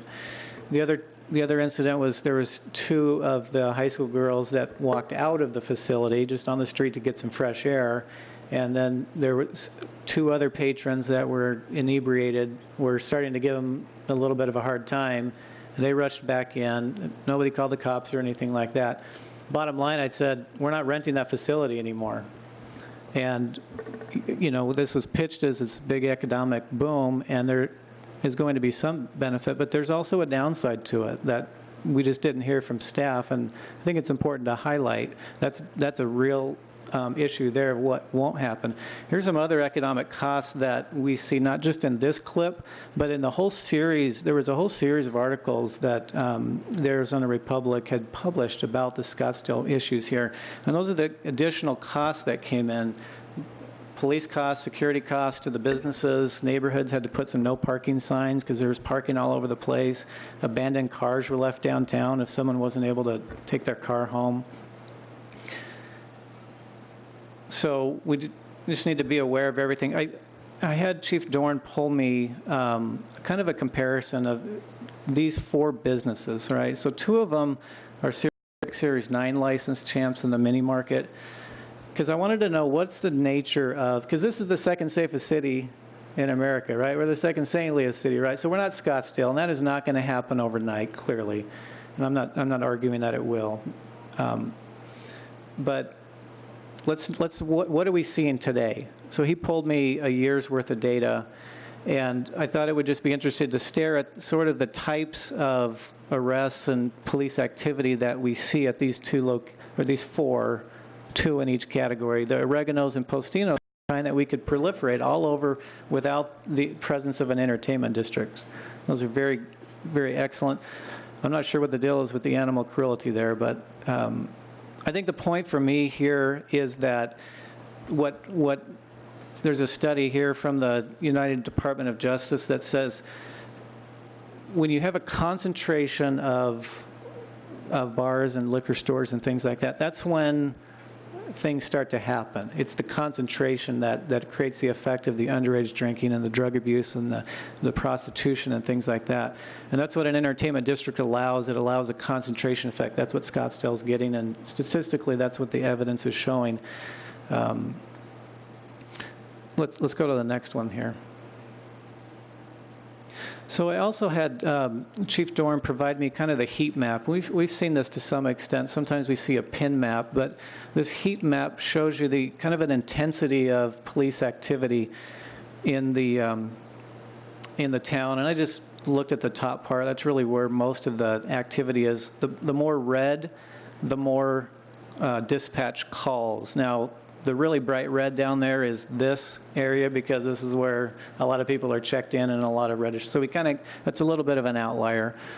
But what I thought was important to note here is right down Gilbert Road is where we have the highest, things are turning from white to red, right?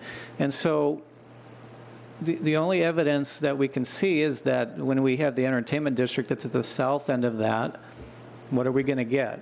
Well, I think we're going to see a little more intensity in this map grow. Not overnight, there's not going to be stabbings tomorrow if this passes and things like that. But anyways, I thought this was an interesting way to look at it because this is also part of the cost that we didn't hear about with the particular proposal. And the question is how much police resource do we want to pull off the streets from something else to put here? I mean, I want to see us go from the second safest city to the first safest city. To me, the evidence shows that this might take us in a different direction. Jennifer, could we go to the next one here?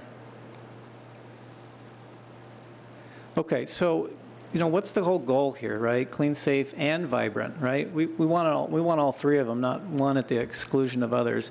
So the point I asked myself is clearing the path to locate bars next to schools and churches. Is that the only way to accomplish this goal? I mean, I applaud the comments earlier because I agree with them wholeheartedly. It'd be great to have a cultural center with elevated business activity and entertainment activity and things like that. I don't disagree with those goals at all. The question is this the only way to do it? And I would argue it's not. I think there's other ways to do it, and we probably should have been doing it a long time ago because we don't need an entertainment district to say this is a cultural center of our activity. Okay, and I left the Silverhawk HOA meeting the other day, and the lady caught me, and she says, oh, would you mind telling the mayor and your fellow council members how much we love what's going on in the downtown? We just think it's going great. There's a lot of good activities, positive. So the other point here, and Jennifer, we can go to the next one, is the whole item here is about balance. What is the right balance? Because clearly we can say, well, we don't want them in the whole community. That's not what this community wants. That's very clear. What is the right balance? And the good news is this, allowing children and families to be safe at schools and churches, right? The current law is clear. Future cases will come before the council with a good chance of controversy, right? If there's a school and a bar is going to locate it, I mean, do we want to have this come before the council over and over and over again every time this comes? This is an opportunity for us to just state we want to stay on the way it is. We think it's the right balance. I think it'll bring more, the current will bring more traffic to the downtown. There's people that will avoid this area. They do already. Continues to attract more restaurants. This does not avoid more restaurants can proliferate as it is currently today. We've already talked about that. And this creates the more modern urban environment, right? What Scottsdale's seeing is this backwards. They're still in the throes of the old 80s Mill Avenue style where it's just the party downtown with the party school. And, that's passé, right? The future urban planning models is a coexistent model where there's supportive structures for each other, including churches and schools. And Scottsdale is feeling the effects of that. And this council member told me we have a great opportunity here to not have to go through the pain that they're going through and dialing this back. Anyways, bottom line for me is the current law, for me, creates a better balance of how we can continue the strive for the safest cities and the clean, safe, vibrant. There's lots of real estate. This doesn't, if we stay on this doesn't mean that there are no microbreweries that can go down or more like, there's plenty of real estate, right? We could turn the whole place into Whiskey Row for that matter. But it's just protecting it around the schools, right, at the end of the day. So that's my opinion with some evidence of, and some experience and the research I've shown. And Mayor, I appreciate the extensive amount of time you've given me on that, and Jennifer for helping me on those slides. Thank you. Councilmember Ray. Can I ask Jim Torgerson a question? Can we have him come back up since he spoke to us earlier? Is that okay? So, Jim, being on the redevelopment commission, you probably have a better insight than most of us as to what and perhaps Councilmember Cooper can answer this too, but you have a better idea as to what the plans are for the redevelopment for the Heritage District and what you guys see happening down there as a commission. If this were to pass, what do you foresee happening in the entertainment district, the Heritage District, that would not happen if this was not passed? We'd have the opportunity possibly for a microbrewery or a wine bar that normally we couldn't, especially once the university goes in. If you look at the map, most of Gilbert Road will get picked off by that. I don't think that anybody on the redevelopment commission was even considering a liquor store or really even considering a bar for that matter, a full-scale bar. But I suppose if the right thing was there, but nobody was thinking of just a bar. It was much more of having something like a Santan Brewery come in or a Vine Expressions or something much more, let's not call it family oriented, let's just call it much more, urban, much more, with the term's escaping, we actually discussed that term and I can't think of what it was at this moment. but it wasn't for an intensity. It wasn't to turn it to a red light district. It wasn't to proliferate. We don't even have 80 storefronts in the half mile this is. There's more than 80 bars in Scottsdale. Scottsdale wanted to be a bar district, basically. That's not what the intent was for this whatsoever. It was just so you could take something, for instance, like at Clements, and if somebody wanted to locate something that we felt was going to fit within the vision, as loose as it has been, but it's still there's still a process there, that would work. If Vine Expressions had wanted to move to the Allstate building, today it couldn't. But that would be a good fit for the downtown. So it wasn't about a great proliferation of things, but also considering the fact that if you look at across the street from Gilbert Early College, that whole 11-acre site, all of Gilbert Road, you can't have anything there. You're not going to put something back in the neighborhood. You're pretty much restricted to Gilbert Road. So you have that, then you have Xavier coming in with its chapels. You've pretty much cut off all of Gilbert Road, which is the heart and soul of creating the RDC, without allowing the possibility for some things that fit within that vision. We're stuck on the same 22-year path that we've been on. Now it's gotten much better, and the economic development staff bringing Xavier in is amazing. That's great. But I would hate for it to restrict some of the things that happen later in the evening, some of the things that make it more of a destination. It's not looked at as a hardcore use, but much more as, listen, if it said beer, wine, and microbreweries, that's all we were thinking of anyhow. We weren't thinking of liquor stores. We weren't thinking of anything of the sort. Of course, you can't rewrite Title IV. It is state law, but that's the point of having a council that can make a decision where it takes 4 people out of 7. Between going through the process, I don't think you're going to see support for anything that doesn't fit that vision. Nobody wants to see Martini Ranch. I know the guys that own Martini Ranch. I've known them for about 20 years. It's not a fit. It's just not. Councilmember Taylor, it sounds like you wanted to ask a question related to that. Well, and Jim, you've brought up this St. Xavier a couple of times, and I think it's important to clarify, at least and I can be corrected here, my research says that this only applies to K-12.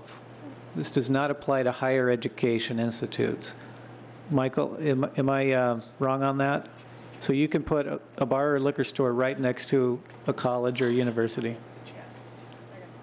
Oh, you're talking about the chapel, okay. But in terms of the educational facility, higher education are not, this doesn't apply to higher ed, so thank you for the clarification. I think it said education uses, but the first thing that came to mind for me is the second you put a chapel in there, that building's off limits, 300 feet.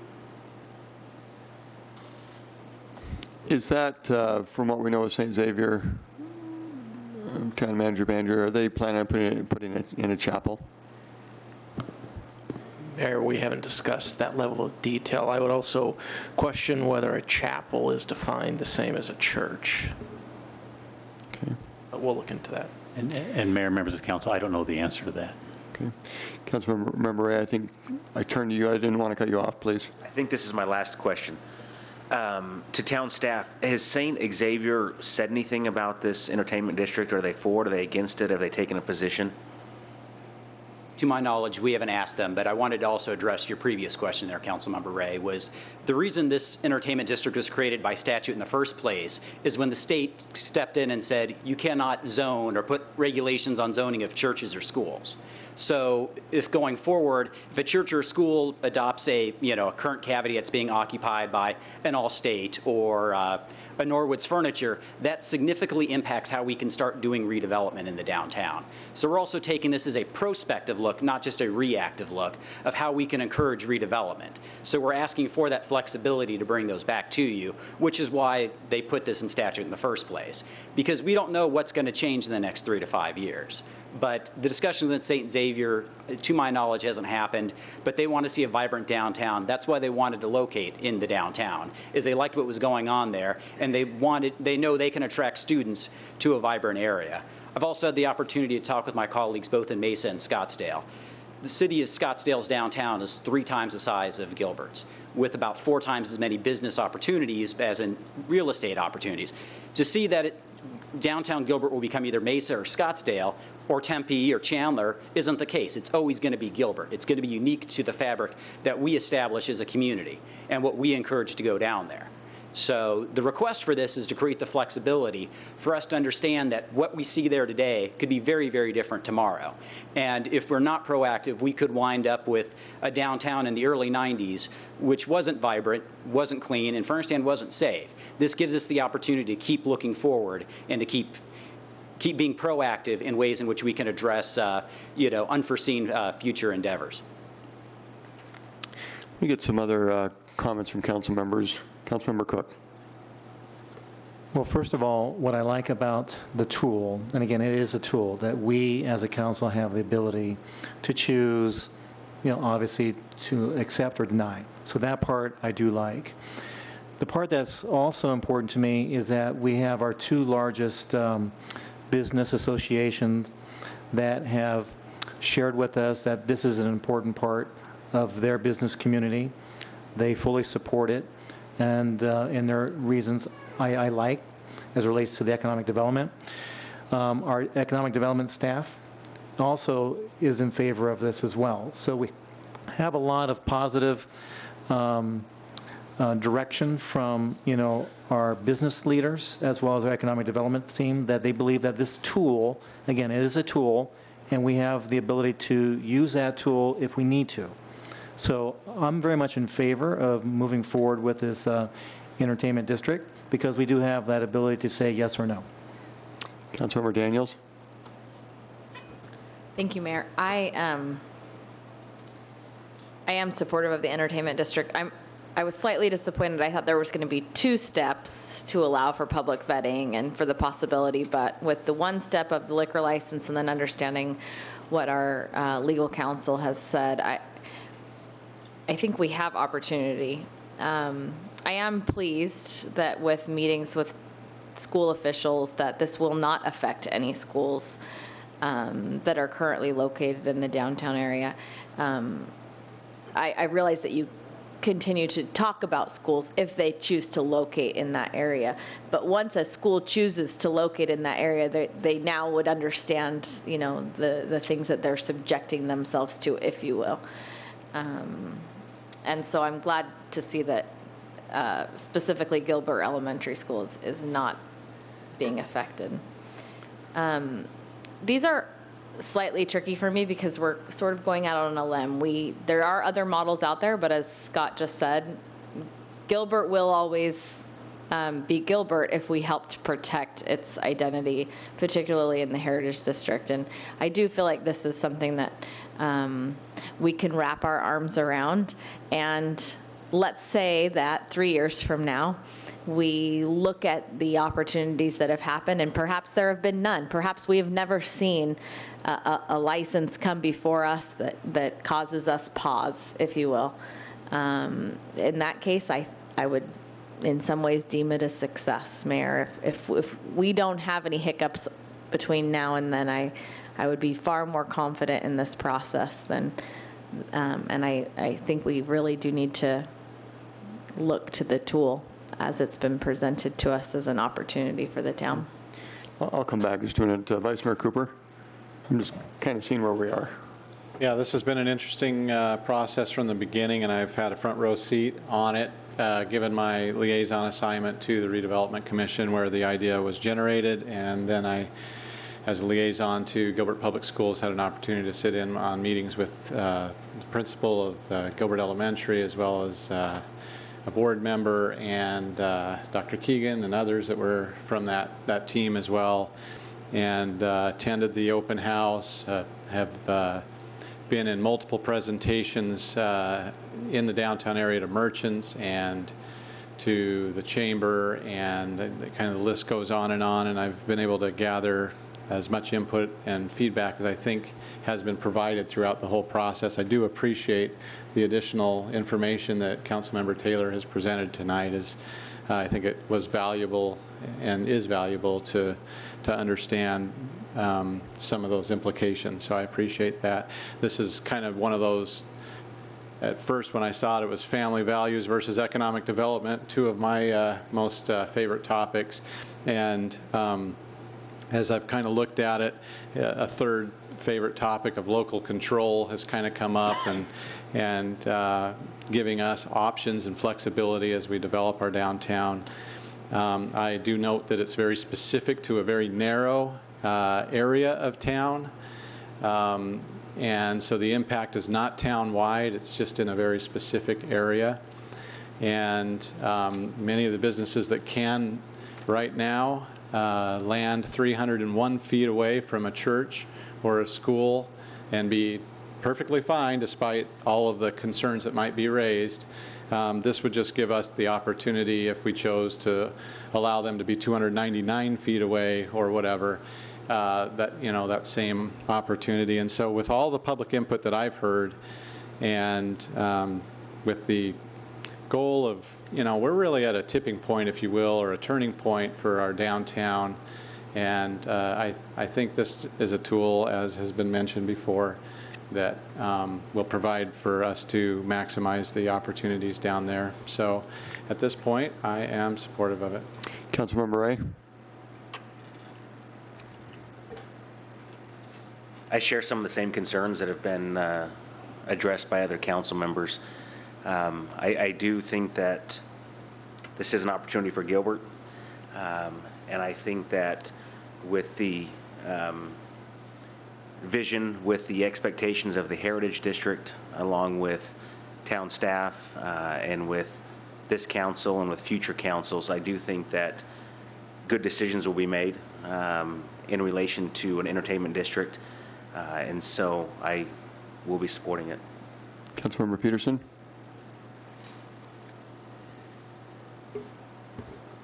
Mayor, I'm just writing some notes. Would it be possible for me to ask of each of those who are in favor if what they would do in the case that we had less than unanimous consent of those within the separation requirements? Would you honor the wishes of just the one who's opposed to the use, or would you approve in those cases? Does everyone understand the question? Previous. It's back to the informal. I know, but I just want to know what everyone's thoughts are. This is already kind of a shaky plan here that I'm trying to work with. It is. But if I don't feel some kind of certainty that there's some commitment to protect that existing use from damage, based on that person's own feelings about that use, it's an existing use, to me that is the appropriate role for land use regulations, is to protect an existing property right. So I would like to have that assurance, or I don't want to go forward with the entertainment district. So I'm looking for that. If no one cares about what my vote is, I guess I'll end up being a no. But. And that's a question to the other four who have just spoken. I'll give you my opinion. I would very much be interested in the comments and want to listen and learn and have that be part of the decision making. I don't know how far I could take it, though, without knowing the specific. And then, these two may be very strong in favor of it, and this person not, and maybe I don't agree with their reason. So I don't want to come across as giving a guarantee to that, but I would definitely give you assurance that it would be a factor, and I would want to know what they had to say, and it would impact the decision. And I don't know if that's a summary of the rest of the four of you too.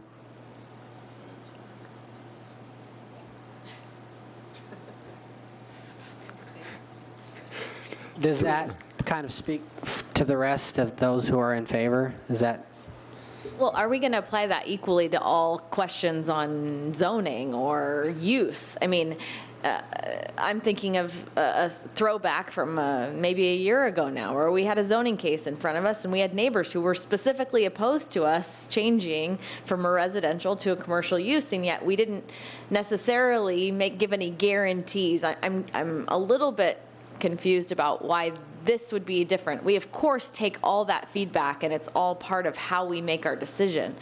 But we don't give any neighbor a guarantee, if you will.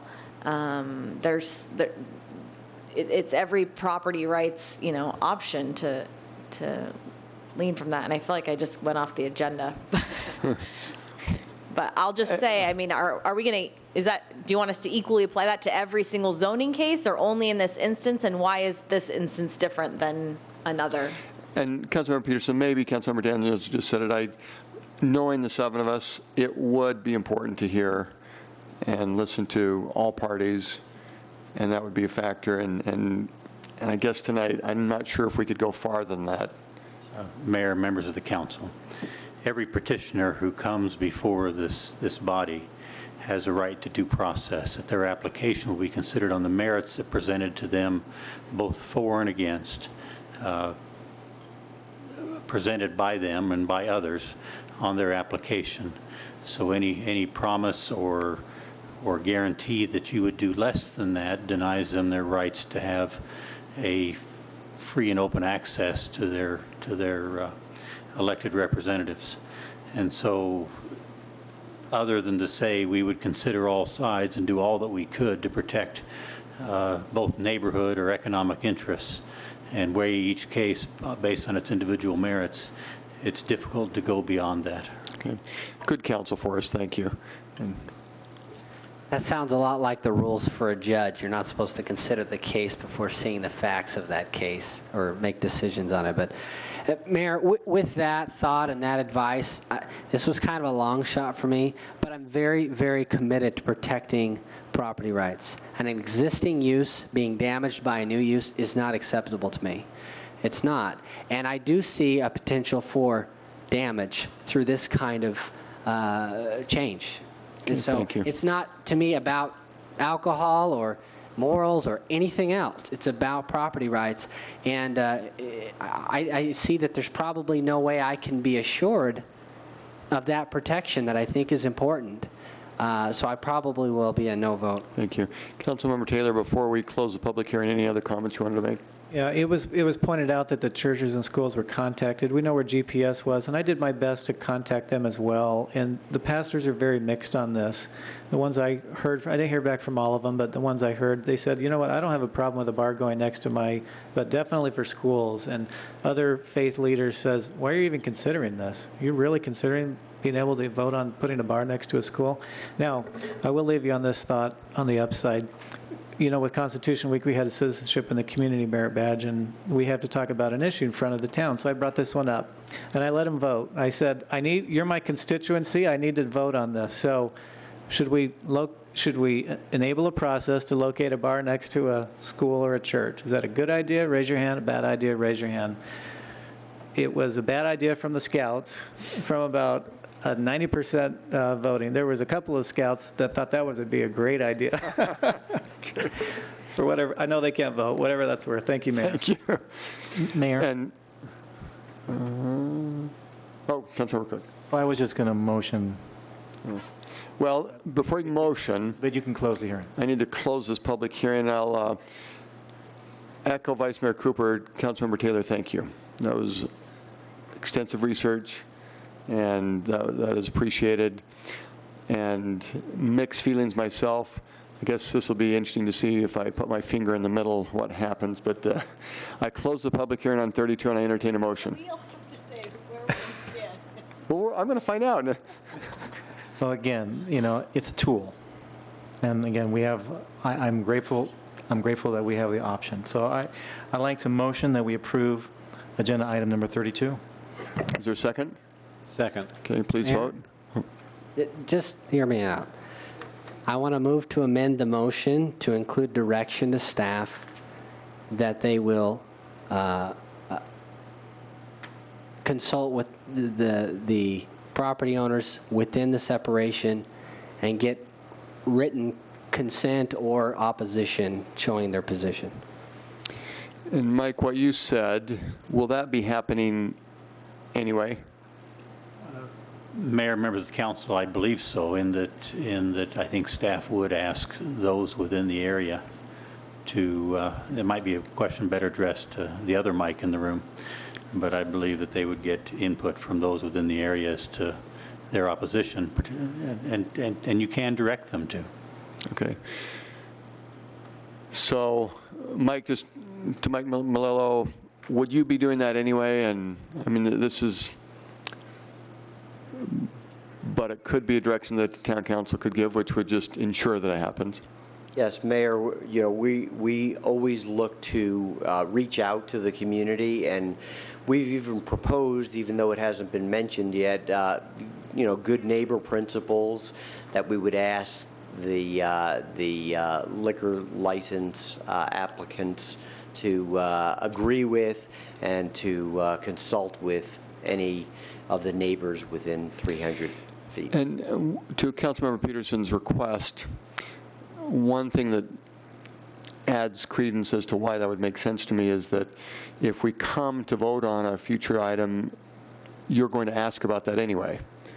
And so why not just proactively, it'll probably have happened, but in this case, it would be something that would definitely happen then. So.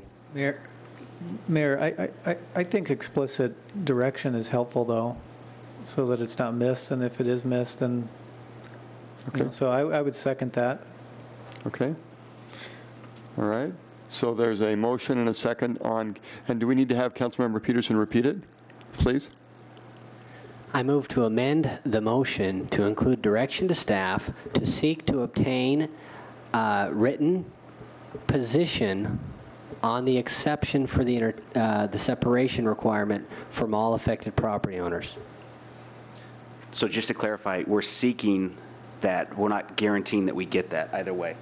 That's why I said it that way, in case you can't get a reply. All right. Mayor, a point of order. I've already voted. I wonder if we can just clear the votes so we can vote on this amendment. Mayor, members of the council, I'm not certain if the input that you wish from everybody within 300 feet is each and every property owner or just the churches and schools. It could be the difference between 2 people and 300 people. When I said affected, I meant who would have the exception needed. Okay. So contact would be made or written permission would be sought from each church or school within 300 feet. Yes, thank you. Thank you. A helpful clarification. So the votes are cleared. We have an amendment to the motion, and a second has been given. Okay, thank you. Please vote.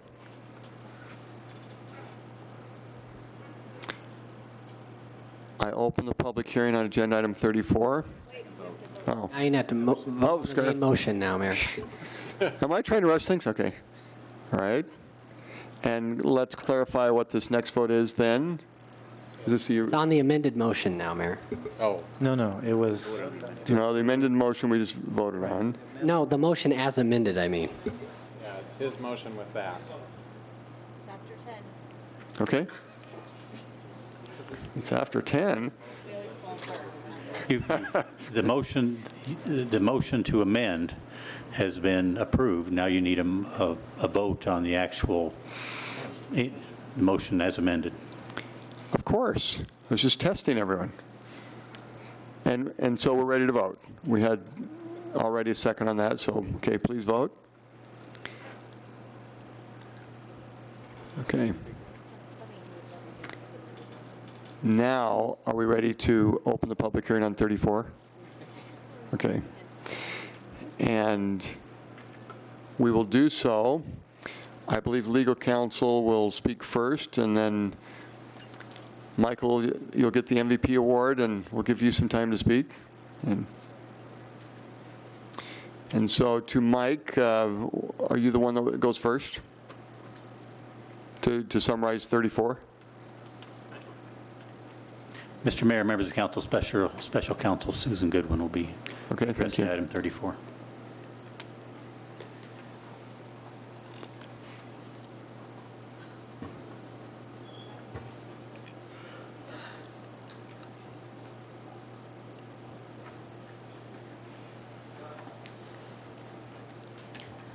Mayor, members of the council, the council communication contains a brief summary of the changes that are proposed.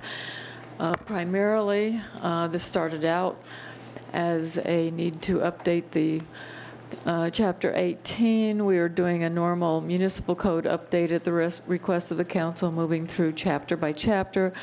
This particular chapter took a long time because we actually started it with providing receiving input from Cox Communications on our proposed changes as of last June, I believe was the first time, June 2012, I believe we started the update. The proposed amendment is intended to comply with the changes to both state and federal law.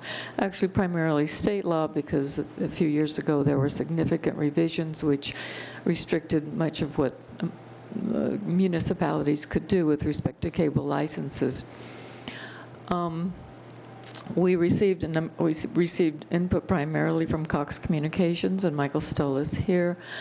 The major amendments are amendments to Section 18-1 with the change to the definition of gross revenues, which is required by state law. We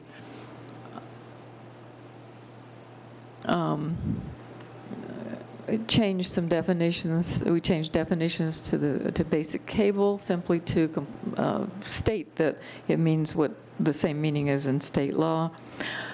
We amended Section 18-34I to comply with state law with respect to capital grants, which now, if they're negotiated with a cable provider, the cost of that has to be offset against license fees. And Cox requested some changes to the definition of standard drop to reduce the distance for a standard drop. We put that in only if permitted in a license, but the standard drop stays as 225 feet as opposed to the requested 125 feet. The ordinance still contains the 5% of gross revenues as the basis for the license fee, with the definition of gross revenues as amended. Cox submitted some requests that we eliminate some provisions, one of them being a requirement to put the PEG channels on HG when a certain percentage of their customers had HD. We complied with that request and took it out. There are two issues that I think are the most important to Cox that we did not make changes to. The first one would be the new provision regarding allocation of a bundling discount. We believe that the current ordinance provides that a bundling discount cannot be all allocated to the cable services revenue, because you only get the bundling discount if you purchase all three services, cable, internet, and telephone. Cox has, as we discovered, and as it has stated publicly, allocated the bundling discount all to cable revenues, which is the basis of the 5%. The other provision involves when Cox, through its cable ordinance and through its cable license, wants to do work in the right-of-way, but it also is doing non-cable services. We included a provision with respect to having to allocate those costs or having to pay for the right-of-way permit for the non-cable facilities. So with that, I would be happy to answer any questions. We've had a lot of discussion. I know you received an email from Cox. I tried to adequately address the concerns raised, and I have discussed most of them with Mr. Stull. Thank you. To the council, I think it would be appropriate to have Michael come forward. And thank you for the endurance tonight. It's been good to have you in Gilbert. Thank you, Mayor. It's good to be here. I wish I still lived here. My name is Michael Stullen. I'm currently not a resident of Gilbert. I wish I were so I could go home early and sleep. But my company certainly has done a lot of investing in the community, and like it or not, I guess we are a resident in the corporate sense. So it's good to be here. Thank you very much for the opportunity to come before you, Mayor, and members of the council, and address some of the issues. As Susan indicated, we have worked closely with council over the past year and several months to look over the amendments, recommended amendments, and many of them have been incorporated with suggestions that we and actually CenturyLink have made as well. And it's important to get this thing right, because cable is a very complex animal, and it's regulated. The cable itself and the other products that we offer are regulated at all differing levels of government. So in order to assure compliance with those differing levels of government, it's important to make sure that that everything's considered in when things are addressed within the modifications of the ordinance. And I just wanted to walk through real quick a couple of things. I think you've seen my last points within the email to you, Mayor. I'm sure you distributed to individuals on the council. One issue on the basic service definition and on the EG channel things, that the EG, education governmental placement of channels on tiers, that was addressed, so that's no longer an issue. I do want to address a couple other issues first, though, and that is, first of all, transfer and assignments really quickly. I want to make sure that the council's aware that in the normal course of business, sometimes cable companies and other telecommunications companies will change, not necessarily ownership on who controls a corporation, who its employees are, who its stockholders are, etc., but will change its corporate alignment. In other words, converting maybe from a subchapter S corporation to an LLC in order to save significant tax dollars at the federal level or state level and be able to expand revenues to invest back into communities. That was just such the case with Cox Communications a number of years ago, 2 years ago, I believe, where we converted from a standard corporation to an LLC, which it took almost half a year to complete when we first started talking about it. And the reason it did is because of limitations placed within local ordinance to keep and review in depth a simple change in corporate alignment rather than any change in finances, ownership, etc. That half-year delay cost millions of dollars that could have been invested in plant and equipment. So when you're talking simple changes, I think it's relevant to allow those simple changes to go forward without significant review. I've presented some language there, I think, that would help accomplish that in Gilbert. It's my intent as we go forward with ordinance changes throughout the state to make those changes, but we're only addressing Gilbert here. To move on to the bundling services issue, Cox really isn't concerned with the level of taxation that the town decides to impose on its cable customers. Under federal law and under state law, a town can impose a 5% tax, and Gilbert has chosen to impose the maximum tax, a 5% tax. But what we do take difference with is how that tax is assessed on our bundled products. Under federal law and under declaration of effective competition, the ability of the town to regulate price has been removed. It's been preempted because there's competition. The only way, when you go into a bundle and you manipulate the price or dictate the price to us on how we are to price, it's done in such a way to affect the license fee and maximize the license fee. The only way to maximize the license fee is to change the price, and that's price regulation. You simply can't do it under law. The way the ordinance is written right now runs afoul of law, federal law, and I've actually provided language, I think, that will remedy that if it's incorporated into the draft. Just a simple change on payment worksheet. We provide standard payment worksheets in every jurisdiction where we provide cable television. What's proposed in the current language is a fairly complex worksheet tied to a license that I think goes way beyond the information that's needed for relevant disclosure and review of the license fee. I just would caution you to look at that very carefully, because it poses additional burdens on our limited tax staff here in Arizona. That requires additional man hours to go in and analyze that additional data and for town purposes. We provide that information. I question whether or not it's even looked at. The only time it would be is during a full audit, and that information is then provided to an auditor in the first place, at that point anyway. So that's a small issue.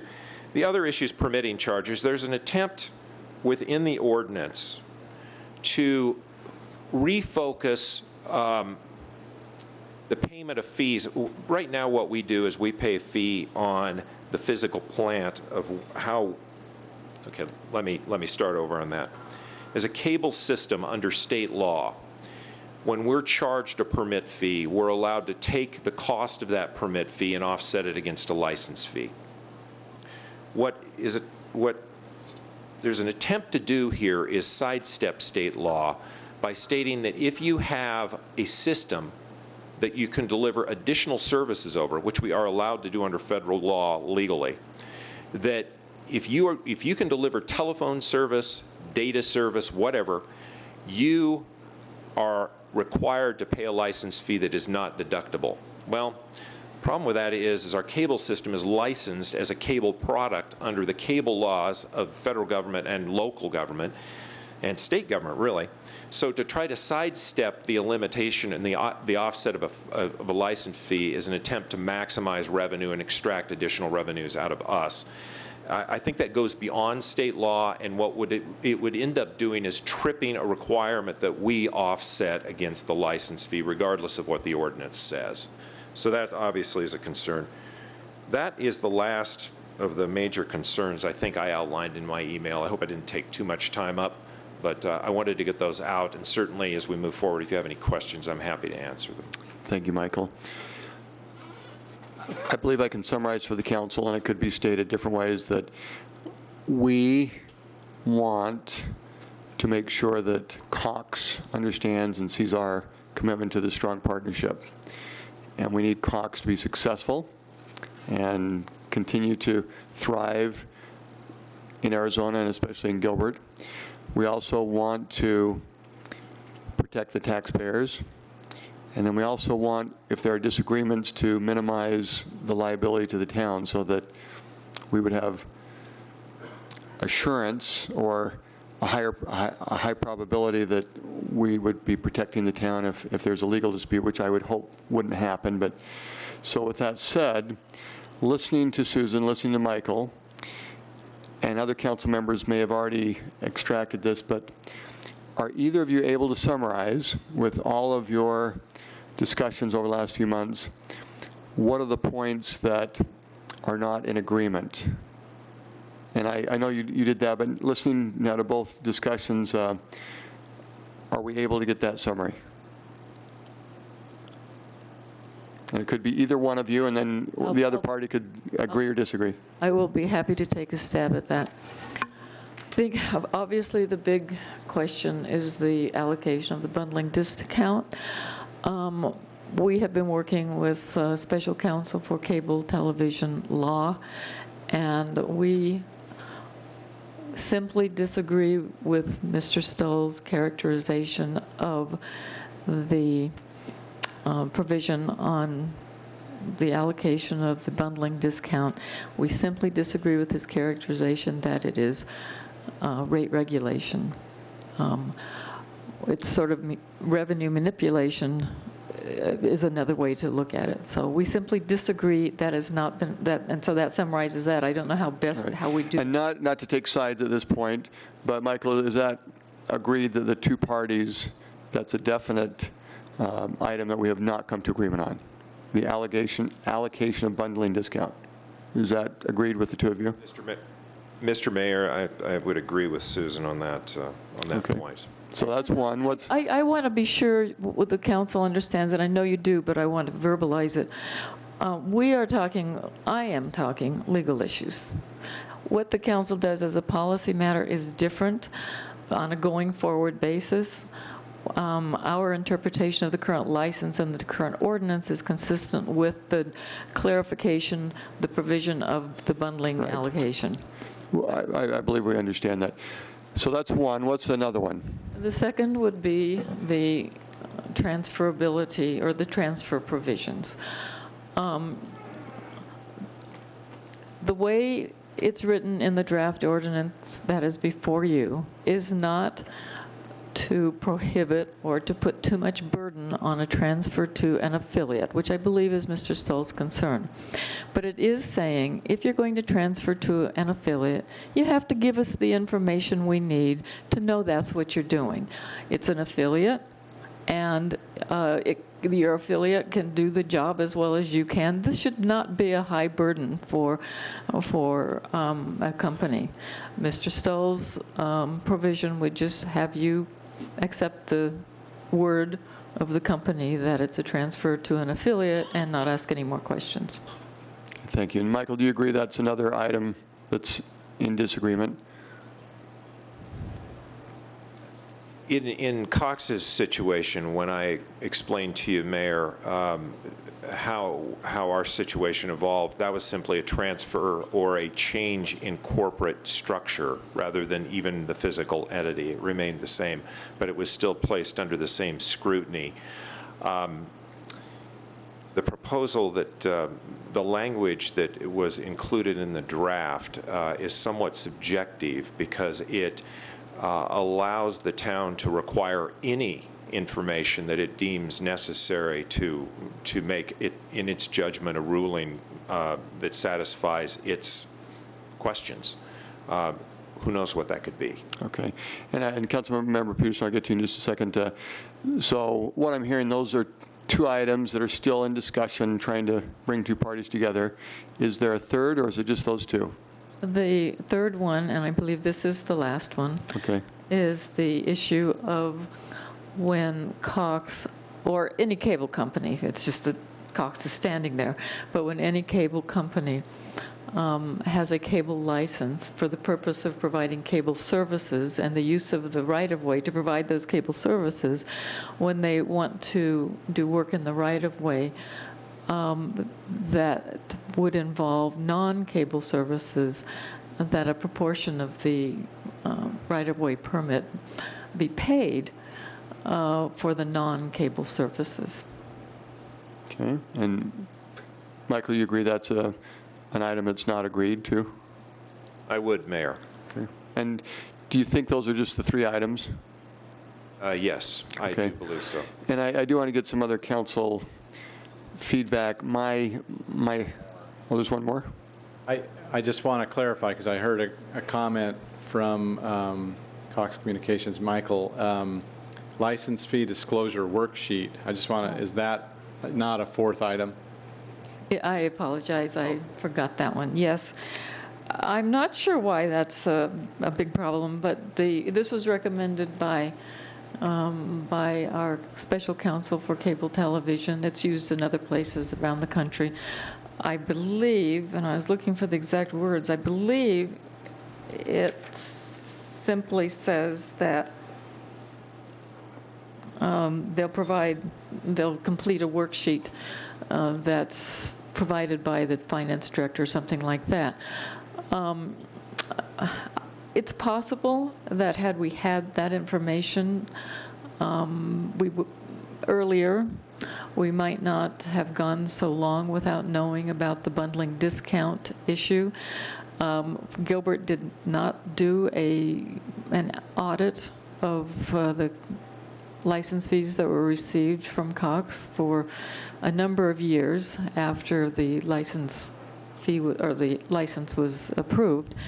And we don't do them every 3 years. I mean, maybe we should, but we don't do them every 3 years. And so it's possible that with enough transparency, we would have caught the question and addressed the question earlier than we did through the audit.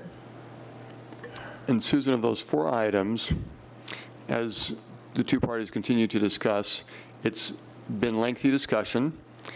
Of those 4 items, how many do you think would be resolved by just continued discussion outside of the council? Or You mean for me to go negotiate with Michael Stahl? yes, or are you at a point where you've been talking long enough and these 4 items, they're just not going to be agreed to? The item of the worksheet and the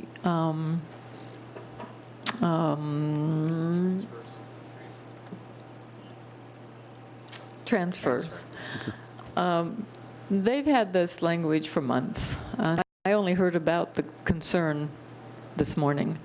So I don't know if we could look at it. I can tell you that that we think that the proposal for Cox is not in the town's best interest. The proposal from Cox is not in the town's best interest, and we've been working very hard to try to understand Cox's interest, which is why well over 80% of its concerns that they've expressed have been addressed. So I suppose we could keep talking, but I'm pretty clear about what I think is in your best interest, but you're going to have to decide that ultimately. And we'll make that policy decision. If the council approves tonight, there's 4 items still in dispute, and let's say 2 of them get worked out with continued discussion. Do we have to come back and vote on it again? Yes. Well, you could approve it, and then we could come back with an amendment. And then I'm hearing, and I'm doing now a hypothetical, that you might be able to get 2 resolved by just continued discussion, but there might be 2 that are still, you've worked long enough that it's at a point where we might have to have additional legal interpretation from a judge or someone to... Mayor, I think it's all in your ballpark. I think we've given our best advice to the town. I think it's in your ballpark. And part of why, Councilmember Peterson, this is my last statement, then I do want to go here. Part of why I wanted to bring that out is my guess, and I'll confirm, is that to the council, these are very detailed discussions.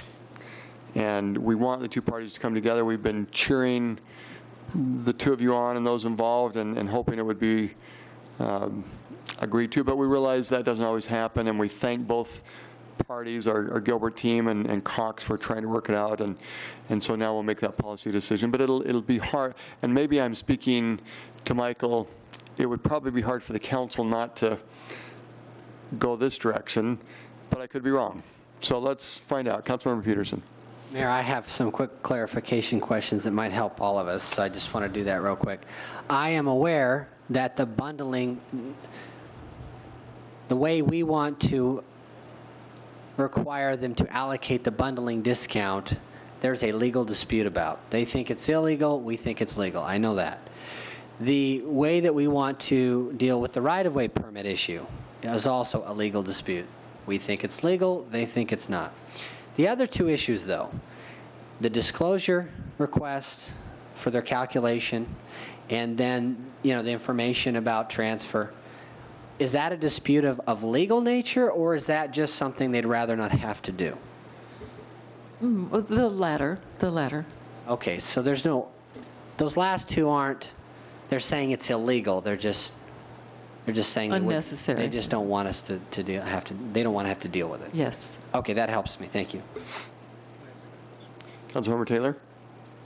Thank you, Mayor. Susan, are there any deadlines that we need to be aware of related to this? Yes. Cox's current cable license expires on January 26th, 2014, I believe. We need to have your ordinance accurately updated, at least as to the changes in the law. And 2 parties need to sign off on it by January 26th, is that right? The license agreement. Okay. What happens if one of the 2 parties does not sign? The practical thing that would happen is that you would continue, you would continue to get cable service, and we would have to work with special counsel to figure out. Maybe renew the prior agreement for... Oh, I'm reminded we'd have to go through the formal process, which is a lot more rigorous. We probably would try to get a license in place before the expiration. Okay. Mr. Mayor, if I might, we could also, under the informal, you don't even go into a formal process. You can simply extend the existing license as well if we're not to that point. Thank you. It's good partnership. Thank Cable you. service is not going to go away, but we need to get this resolved. And other comments from the council? Are we ready? Okay. Councilmember Peterson? Are you saying we're ready? Well, I need to close the public hearing, and so I'll do that. I'll close the public hearing on agenda item 34. We'll entertain a motion. Mayor, if we're at that stage, I wanted to I'll make it as brief as I can. Bottom line is, on the legal questions, I don't know who's right. And I don't think we have any real strong, clear legal precedent to help us know. And I think I'm concerned about legal risk there. And so even more, as I've studied the rationale of this, and I don't want to be too lengthy here, but the bottom line is, I think the way we even charge this fee is odd to me. On tonight's agenda, we had an encroachment permit. I just want to give this as a quick example. We're going to give permission to a business to use our right-of-way. We're only going to charge them the cost of administering basically the permit with inspections and reviews. Just going to be cost recovered. That's our normal model of working with businesses. We're not charging them a rental fee of using a right-of-way, and that's a use that could actually encroach upon the right-of-way. That could be potentially a hindrance to the public's use of that right-of-way as it was intended. So the point is, I'm just really not sold on the way this is calculated. It's 5% of gross revenues, and I know this is the way it's done, okay? But it seems pretty unreasonable, especially I did a little bit of homework on this, just to look up some similar companies, and I just pulled some numbers of companies we've all heard of, like Dish Network. They actually, their percent of gross revenues that was a profit, the same thing we're talking about, was actually negative 0.42%. That's not great. Maybe hard times for them. Netflix, they were at 2.76%. CenturyLink, they were at 5.94%. That was for second quarter of this year. So, I mean, does it make sense for us to make as much in gross revenues as the businesses we're licensing for an unobstructed use of our right-of-way? I do think there should be some consideration for that use, as I'm not a fan of subsidies for businesses either, but I don't want to overburden them. And I think we should also keep in mind that while not all citizens, all of our citizens are Cox customers, all of those who pay this fee, at least that comes to us through Cox, are our citizens. So the bottom line is that we may not be sure that we can be on safe legal ground with the changes we're considering, and I'm not sure. But we could be sure we could be on safe legal ground to remove some of those uncertain parts, with the only arguable negative result of being a slightly smaller fee collected. That's really the bottom line. We're going to collect a little less if we give up some of these items, which is probably already overblown, in my opinion, by the way we're calculating it. So I'm not suggesting, in this case, it's not even going to be a net change in our revenues because it'll be collected basically the way we did it before. Now, I know that's a legal dispute that there's some other, I don't want to get into that. But going forward, we can decide to allow them to allocate the bundling discount the way they have in the past. That's legal for us to allow. And we can decide not to try and get too creative with the right-of-way permit fee and allow it to just be, either a discount off of the percent that we charge or we don't charge a fee. It has to be one or the other. I think that's safer legally, and frankly, we lose a tad of revenue on something I think we're already overblowing. So that's kind of my thought on this, Mayor. And to Councilmember Peterson, does that mean you're ready to proceed from a policy standpoint? Or I'm open to hear from others, but that's where my thoughts are right now. Okay. Vice Mayor Cooper? Michael, in a way, this agenda item tonight's probably worked in your favor because the vast audience that we typically have on Channel 11 watching our council meetings is probably, by this point, switched over to some revenue-generating stations for you. So there may be a little plus in it. Because of the technicalities and complicated nature of this, I'm going to generally, as I do typically in these cases, not being an attorney or not even wanting to be, defer to the counsel that we're receiving. And it's not just the counsel that's sitting here before us, but we've also engaged other subject matter experts nationally to assist us with this. And so I lean on that advice. You know, I do think that the worksheet kind of thing and the assignment, it feels to me like there could be some language that could be agreed to, specifically on the assignment side, maybe down the road.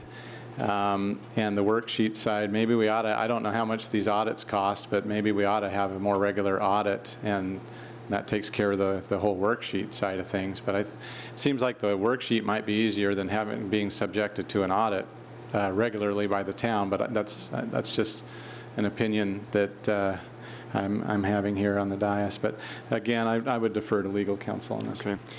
And we may be ready for a motion unless other comments are desired. Councilmember Taylor.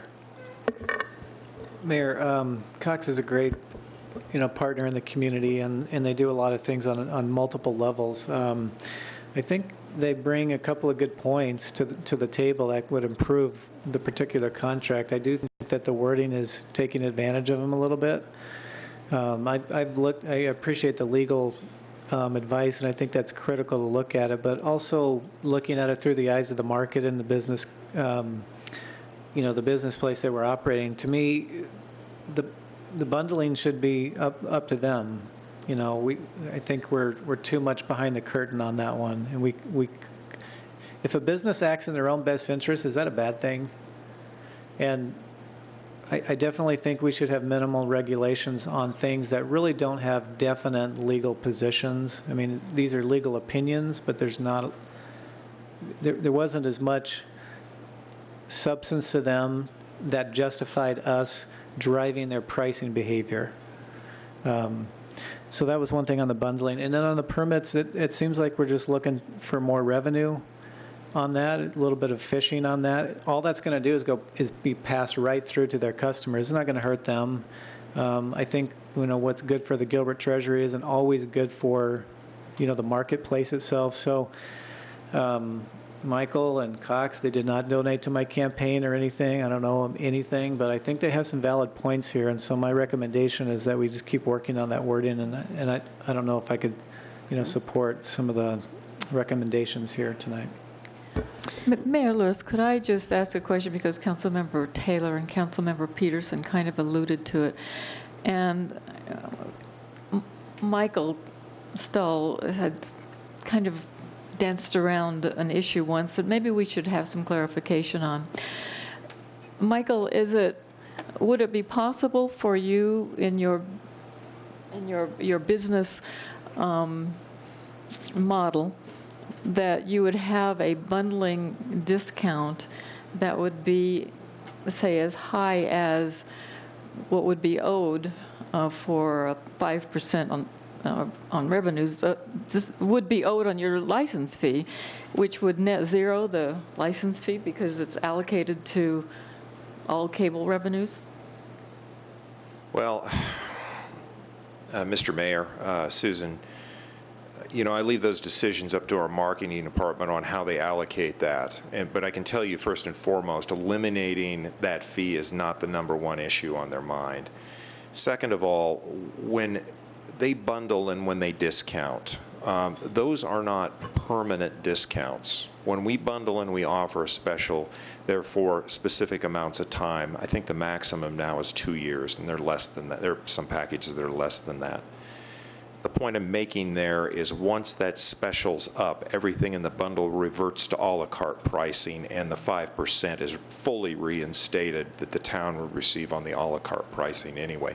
What it does help us do is retain the customer so we don't lose it to a competitor of like Satellite that doesn't pay a license fee.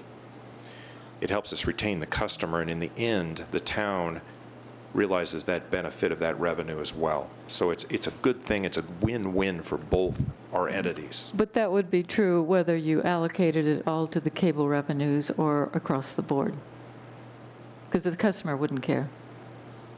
The customer wouldn't care, probably wouldn't see it, at least in the analysis of the bill, I guess is what you're saying. Councilmember Peterson? It's a good question, so I want to dig a little deeper. The way they've currently been applying the discount has already been completely to cable, right? So that's the way we've been receiving revenues, is according to that model. Is that not correct? According to the audit, but I would like not to talk about, the past so much as the going forward, but the audit we received indicate that that is in fact how they've allocated it. I guess what I'm saying is, I'm not looking at this as some opportunity for new revenues from Cox. So I'm not, if it was a sufficient amount before, I think it's fine going forward under that same model. And furthermore, I do think we avert, I know we believe in our position, but man, there's some legal risk. There is, and it's unsettled, and who knows? So why go there, especially when I think we're too high anyway. But I'm going to the lawyer on the council, and what should we do, Councilmember Ray? I don't practice law, Mayor, but I think we should move forward. I think that there's lots of great debates that can happen back and forth. I think we all agree that Cox is a great community partner. They do a tremendous amount for the community. We benefit from having them here. We as the town, they benefit from being in the town, and it's a great partnership. With that being said, I think we could argue different points all night and all day, but I think we should move forward with a... Would you like to make a motion? I would. I move to approve item 34. Is there a second? Second. Please vote. It's approved with a 5-2 vote. And Michael, thank you again for the endurance tonight. Thank you, Mayor and members of the council. Appreciate the opportunity to speak before you. Thank you. We move to agenda item 36, boards and commissions. Oh, excuse me, that's been taken care of. 37, boards, commissions, and committee reports. Vice Mayor Cooper. Mayor, this will be brief, but I just wanted to note for the council that the last meeting of the Redevelopment Commission was the final meeting of a couple of our great commissioners that have served for several years. Thomas McNally served for 4 years, and Mary Ellen Fresquez for 12 years, and we appreciate their service and wish them well and the things that they do here in the future. Thank you. Other comments from the council? Let's go to agenda item 39, report from town manager. Thank you, Mayor. 2 things tonight. One, I wanted to let you know that Fitch just did a periodic review of our 2007 water resources MPC bonds and changed the rating from stable outlook to positive outlook. And that's a great reflection of the excellent financial management in our community, as well as our very bright economic outlook here in Gilbert. So that's a positive report. A very positive report. First step towards an upgrade. So also, I'd like to ask our new Public Works Director, Ken Morgan, to come up and introduce himself to the town of Gilbert. And Ken, you too had great endurance tonight. Thank you. Thank you, Mayor and Council. I was wondering whether I was going to be able to get up off of the first row there, but yeah, yes. You know, all the way from Student Citizen of the Month, you have just been an exceptional member of the team tonight. It's been exciting. It's been exciting, and I'm still excited after the length of this evening. I'm still excited about being here, and I look forward to being the Public Works Director for the town of Gilbert. It's been fun these 2 weeks, and I look forward to many more, and even in my duties, presenting information to you as well. Thank you very much for having me.